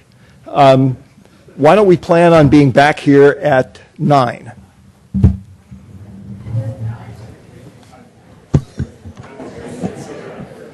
I didn't mean to interrupt you, but I wanted to make Oh, that. you know what, you play.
All right. Thank you very much for accommodating us there.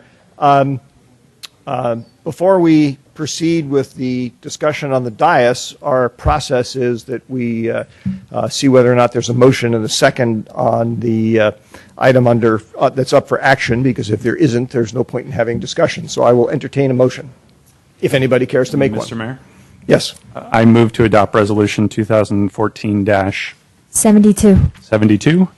a resolution of the City Council of the City of San Carlos overruling protests opposing the discontinuance of the use of the real property located at 336 through 364 Crestview Drive, APN number 049-041-050, commonly known as North Crestview Park, consisting of approximately 4 acres as a public park. Is there a second? I second. There's a motion and a second. Discussion or follow-up questions that council members may have had as a result of public comment? Ron?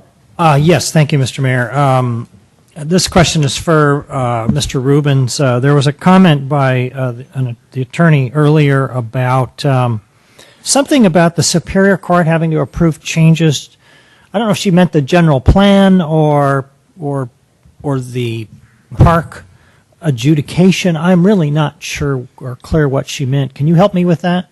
Well, at the letter, the 31-page letter had a number of attachments, and one of the last attachments was a writ that the developer had brought against the city and other parties in 1978. And in that writ, the city was basically commanded to process the developer's application, and there was a specified tasks that the city needed to do. They're numbered 6A through F. My read of that and my understanding of the history of the development there is that the city fulfilled all those items in the writ. So I think that's about all I can say now, because I haven't seen the entire court file to see what the basis for the attorney's contention that additional court approval is needed. I can tell you that since that time, the city adopted a general plan that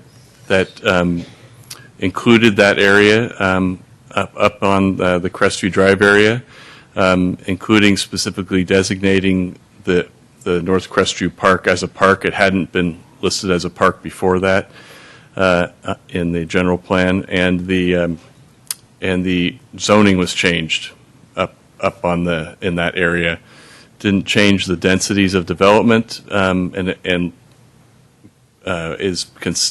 densities for the buildings and the housing up there wasn't changed as part of that zoning change, and that was done without a court approval. There was no claim brought against the city for doing that.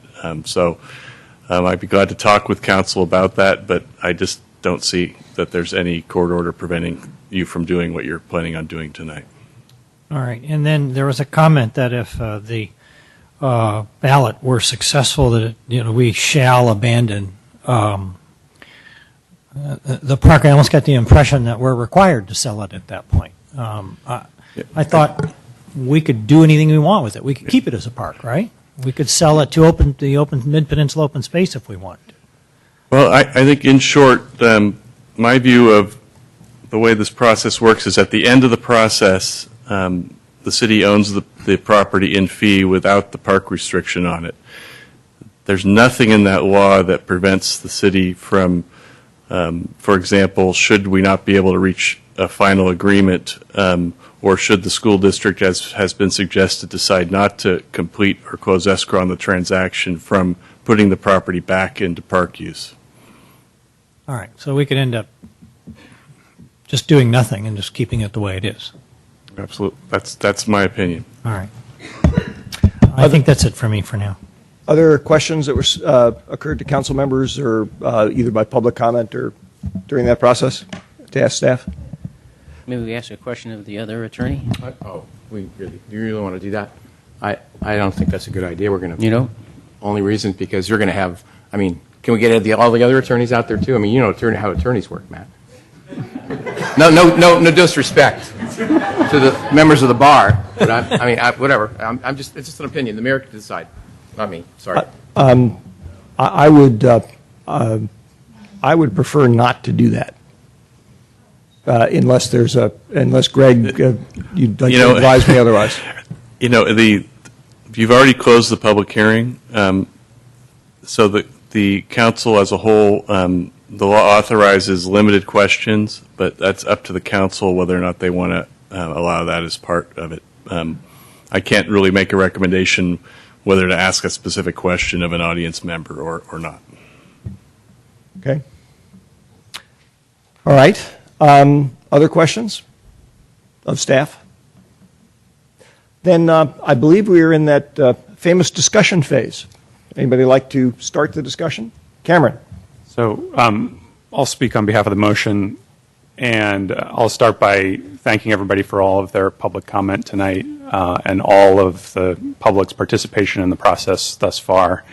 There's been a lot of eloquent and heartfelt statements on all sides, and it's very much appreciated by me. I think our task tonight and what we're voting on here is pretty simple to me. It's should we let the people of San Carlos vote to build a school and to build a soccer field? It's not much more complicated than that, at least to this specific question. And you know, as has been discussed tonight, last week we reached a tentative deal with the school district, and I support that deal. And that deal, as everyone knows, I think, calls for swapping land on Crestview for land on behind Tierra Linda, jointly partnering to build a new soccer field, and then the city also taking ownership of the trails and dog park to the west of Heather School. And I think, you know, there are reasonable arguments to be made on both sides of that plan. The residents of the Crestview neighborhood, many of whom have spoken tonight, they live in a very quiet, very peaceful, very beautiful neighborhood. It's one that is nestled in amongst the natural environment. It has views of the bay. It has views of the Santa Cruz Mountains. And I understand why they would not want additional development in their neighborhood. But I side with others who would say we have a growing child population in San Carlos, and we have a responsibility to provide the facilities to support our kids' schooling, their ability to play, their ability to develop, and that this plan helps achieve that. We live in a city with scarce public resources, with very little available undeveloped land, and what this plan represents is a good compromise and a creative solution to a significant challenge for our city going forward. But as I said, I think that reasonable people can disagree about this, obviously. We have many reasonable people here tonight disagreeing, and that's what democracy is all about. But I think what I'd say to my colleagues is that one thing that we shouldn't disagree on is that the people have a fundamental right to make that determination. We have a petition from people who support this plan with over 1,500 signatures. We have a majority of the city council that has voted to move forward with an election. This is clearly an important issue that impacts the future of our community. And my view is that when the law says that the people get to decide, you let the people decide. And so I would say to my colleagues who might want to vote to not move forward with an election because they disagree with the policy, that I can understand that, but I think that you would be doing something more profound and more destructive than just simply disagreeing with a policy. You would be robbing people of their right to the democratic process, and you would be obstructing an election. And you'd be effectively saying, I don't agree with you, so I'm not going to let you vote. And so I don't think that that's what the democratic process is about.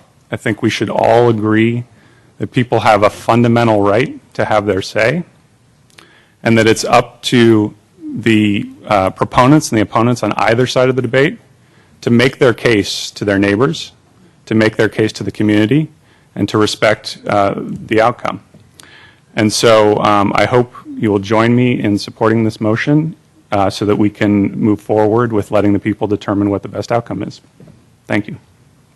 Thank you, Cameron. Matt? Well, I hear all the time I've certainly got a number of emails. We have the right to vote. We're a democracy. We are not a democracy. We're a republic. When we stood tonight and pledged allegiance, what did we pledge allegiance to? A republic. State of California, look at the flag. State of California is a republic. Do you know what that means? It means you have a right to vote. You have a right to vote for your leaders, people who will make decisions on your behalf. That's what a republic means. Actually, in this country, the idea of ballot measures and propositions and so forth didn't come about until after the 1930s. And that's when they became very, very popular through some different measures that went on during that time. But prior to that, people voted for their leaders, and that was it.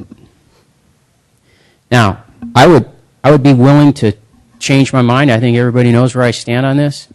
I'd be willing to change my mind if there were things that we could clear up first so that the people really could vote. I find it interesting that it was said we have an educated population here, and I'm not going to discredit that. I think we do have a lot of smart people living in this town. However, I had an email come from a lady who said, please let us vote. And as a test, I just wrote her back and I said, tell me what it is you think you're voting on.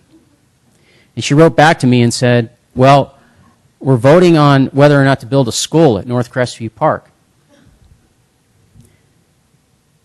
We have no project, though. And she said, that's California law, that if you're going to build a school, it has to go to the people. That just goes to show there's a lot of confusion on what exactly people are voting on, what they think they're voting on. So I think the things that would need to be cleared up for me before we put it to the voters to decide is, number one, we should look at our general plan. We should decide, because we created it, we, the council, not necessarily the same people sitting here, but we created the general plan.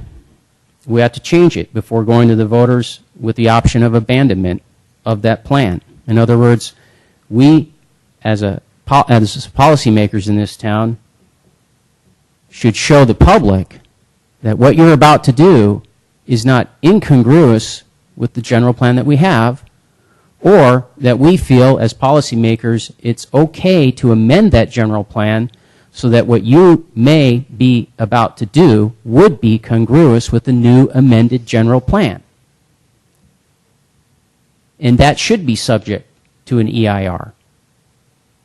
Because if we made a decision going into something that required an EIR, then to back out of it should require an EIR as well, to look at those changes.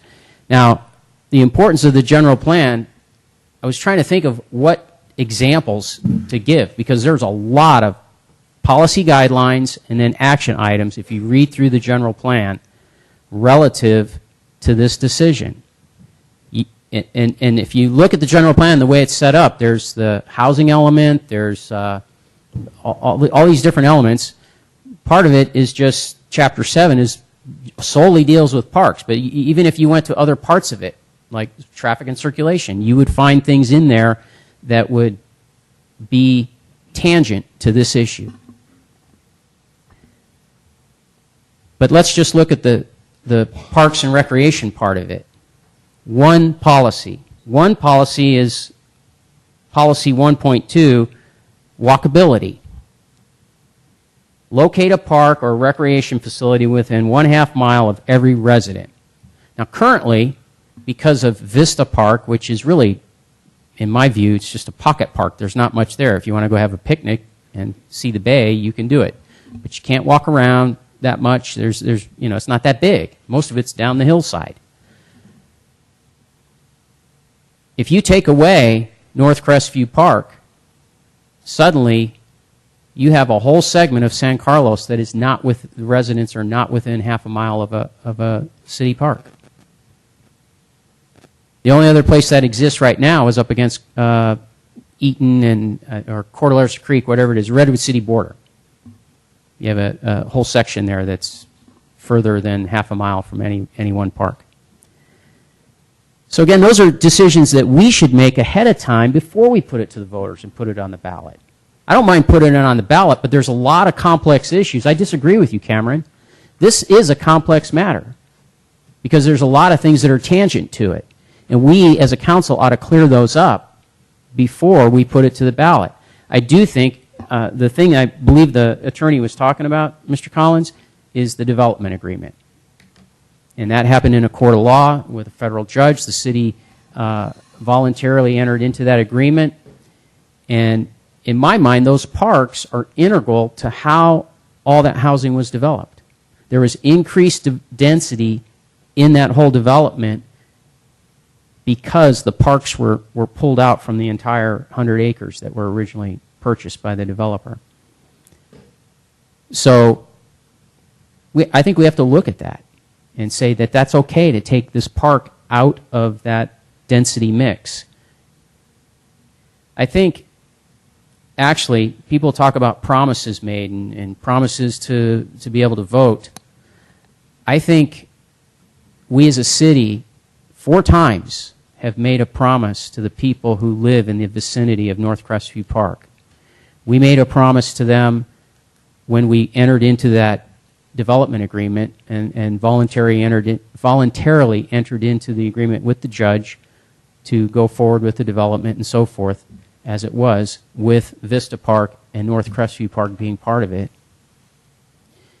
When we approved our general plan in 2010, we reinforced that agreement. As Mr. Rubin said, it wasn't designated as a park. In our 2010 general plan, we designated it as a park, giving further confidence to the people that live in that part of San Carlos that it would be a park. When we did the EIR study that went along with the general plan, again, we gave promise to those residents. You can count on this area as being a park in your community. And finally, when we did our Parks Master Plan, we gave confidence to those people that this will be a park near your home, in your community, in your part of San Carlos. And we all know, we've all campaigned, we've all walked San Carlos. It has pocket communities everywhere. In North Crestview, that whole area there at Club and Crestview, even I would say above where Mr. Grisilli lives, because he lives in a different part on Crestview. But that whole area up there is like its own little community. And I think we have to respect that. So giving it to the voters, I think Bill here gave a great example of how something like this is going to work, more than likely. And I think that's unfortunate. But again, I come back to, I would ask my council members, consider what you're doing. We don't need to be rushed by the needs of the school district. We're elected to be city council members. And I think there's some things that we need to clear up and take care of first before we say, okay, we've done our part. We've looked at our general plan policies. We've looked at all these things. And we've even looked at the original agreement, had the city attorney look closely at it. He admitted tonight he hasn't pulled out the file and really researched it. He's been busy doing other things in closed session meetings with us. But I think, we don't need to be rushed. We need to do our job first. And then, if we've done our job and we feel okay with it, giving it to the voters, then I'm fine with it. But as it stands now, I'm not fine with giving it to the voters. Thank you, Matt. Bob. Thank you, Mr. Mayor. I think in my 9 years on the council, this has certainly risen to the top as one of the most difficult issues that I've had to deal with personally. I'm not as technically oriented as my colleague here with general plan and all the rest of that. I tend to use a lot more practicality in my mind, and again, I'm not dissuading you from doing the way you do it. Everyone comes to their agreements and their opinions in different ways. I must say, I believe it isn't necessarily a simple issue. At least it's not in my mind, and perhaps to others it is. You've got playing fields versus open space. You've got education versus property values and ownership. You've got trading land.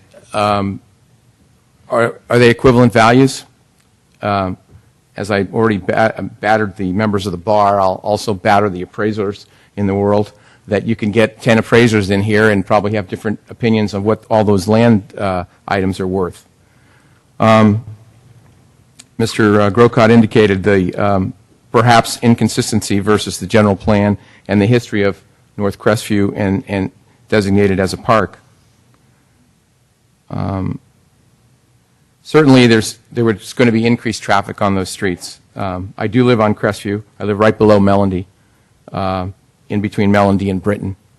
Crestview certainly has its share of traffic going both up and down its streets. There is no other, as one of the gentlemen said, I've tried walking those hills when I ran for office, and I usually park my car, walk a block or two, come back, and then drive my car the next block to be quite like a post person delivering mail. Those are hard. It's unfortunately or very few students will be walking or biking to that school if it's a charter school the way it's set up. People will have to be driven there. So that's going to increase traffic, no question, one way or the other. The school district, and I forgot to mention this, and this is the one I wanted to do first. I should have started with this. I want to compliment the school board and their staff and our staff and my fellow colleagues up here for the hard work and the ideas that have come up. People may disagree on whether this is a good idea or not, but an awful lot of work has gone into it. It hasn't been a snap decision or snap judgment on any of the parts that or any of the folks that I mentioned. We may agree to disagree, but I don't want anyone to think that people just walked in here on a whim and decided to come up with this. The separations of powers, I would call it sometimes. The school district has a certain purview. The city council has, in a lot of ways, a completely different purview. Sometimes they aren't the same. I'm not saying we shouldn't work together. I hope to continue to work together with the school district on other items. But sometimes they come in conflict for whatever reason. We're speaking about, and I'm going to be jumping around here, so it's going to be stream of consciousness. Hopefully folks have read James Joyce, because that's the way it's going to be tonight on this. But just ideas that I've written down and ideas that I wrote down as I was listening to speakers. I think, it's one thing to say that you don't support the democratic process unless folks vote on everything.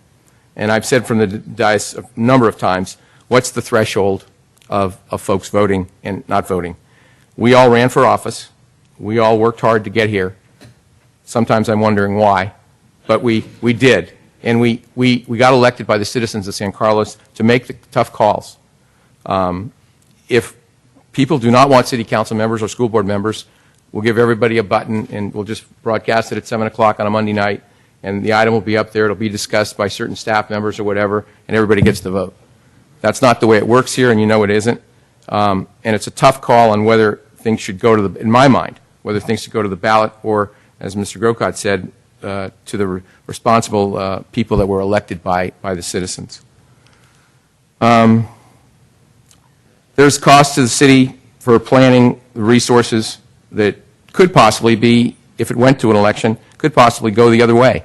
And unfortunately, that would be a lot of time and a lot of effort that unfortunately could go south. The other part is there's been a lot of discussion tonight on both sides. I can envision that neither side is going to go away. So I can see a 4-month campaign, and I can see a lot of information being disseminated.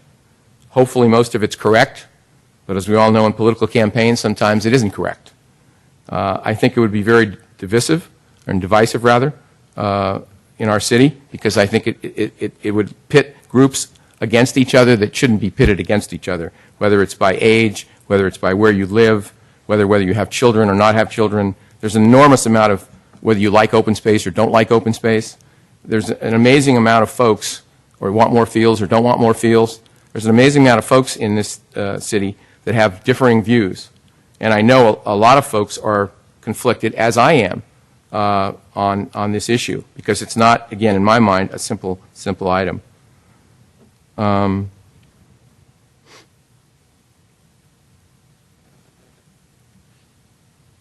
50-50 split that was agreed to just, again, we do not have an agreement, but was indicated by Mr. Malpe earlier on the split of a property. If you go to the concept of trading X for Y, and then all of a sudden Y becomes 50%, sometimes Y might not be the value that you got for it. In fact, X isn't the value that you got for it, because it's all sort of mixed and matched together. That's something that's a little bit troubling to me. Another item, obviously none of us can see the future, but when we passed the bond, and I voted for the bond issue, and I voted for every bond issue in this school, or in this city in 30 years for the schools, and I don't have any children. But I think, as some of the speakers said, education is the most important thing that we have.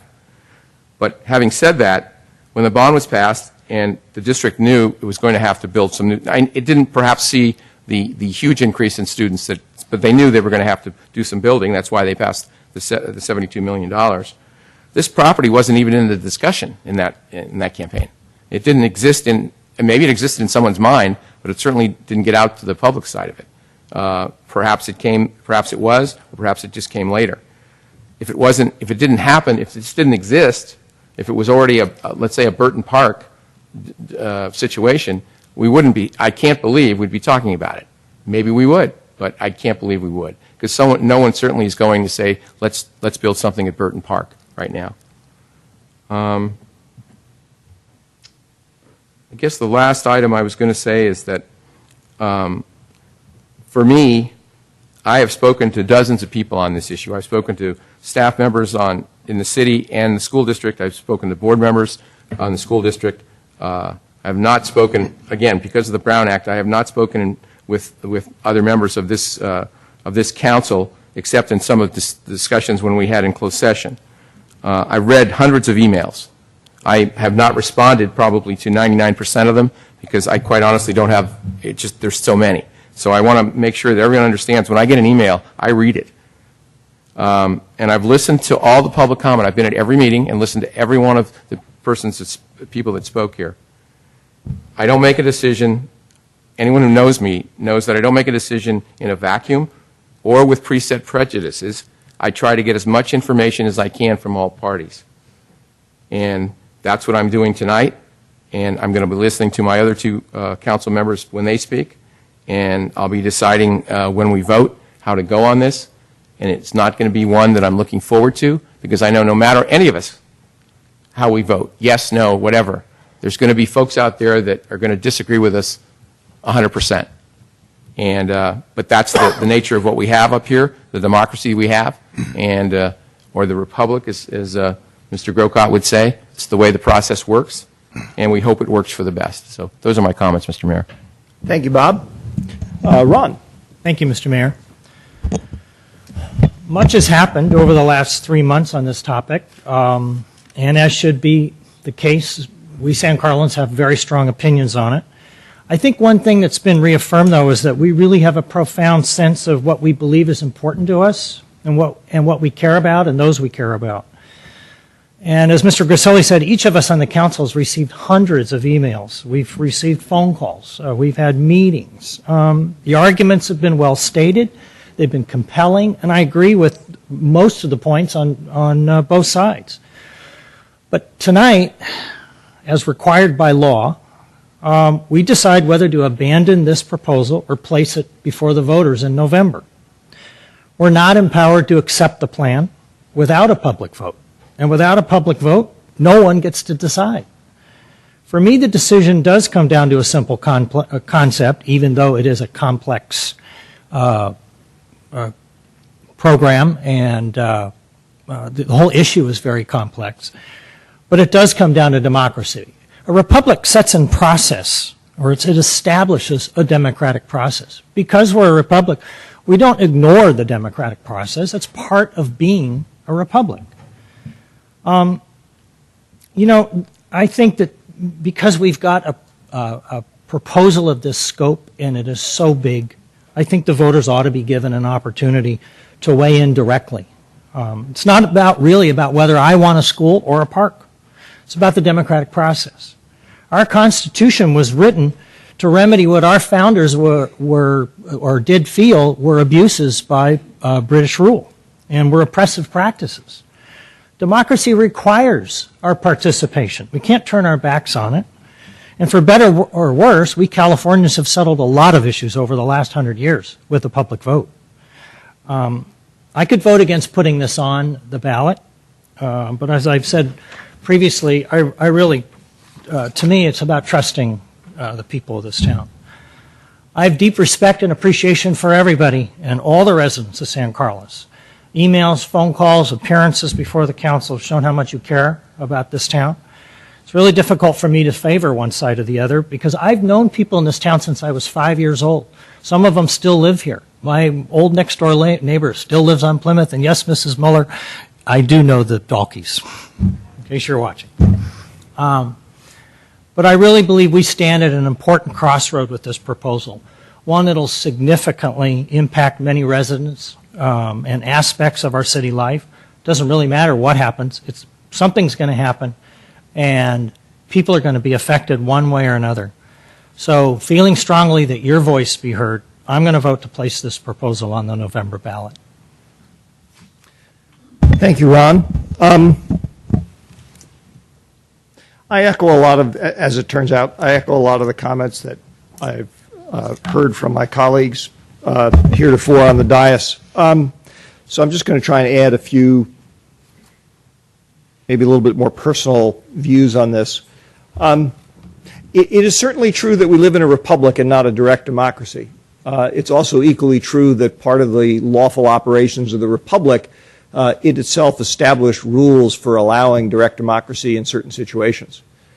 And it would be inadvisable of us and inconsistent of us to ignore those.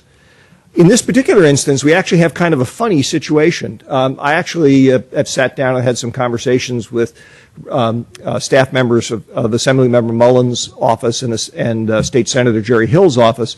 And as I walked them through this process, and I walked them through we have to have a public hearing and a supermajority vote, 2/3 supermajority vote to go put it on the ballot. They go, okay, and then they go, wait a minute? What was that? I go, yeah, we have to have a supermajority vote before we can take a normal vote to decide whether to put it on the ballot. And they all scratch their heads and go, what's that for? And I always look at them, I looked at both of them and said, I don't know, you work in Sacramento, not me, you go find out.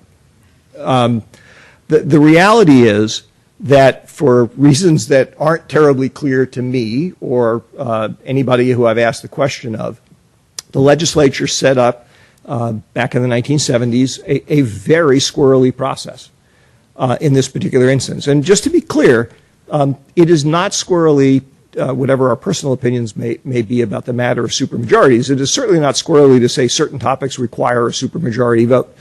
I mean, even the U.S. Constitution, in order to amend it, you require a supermajority vote.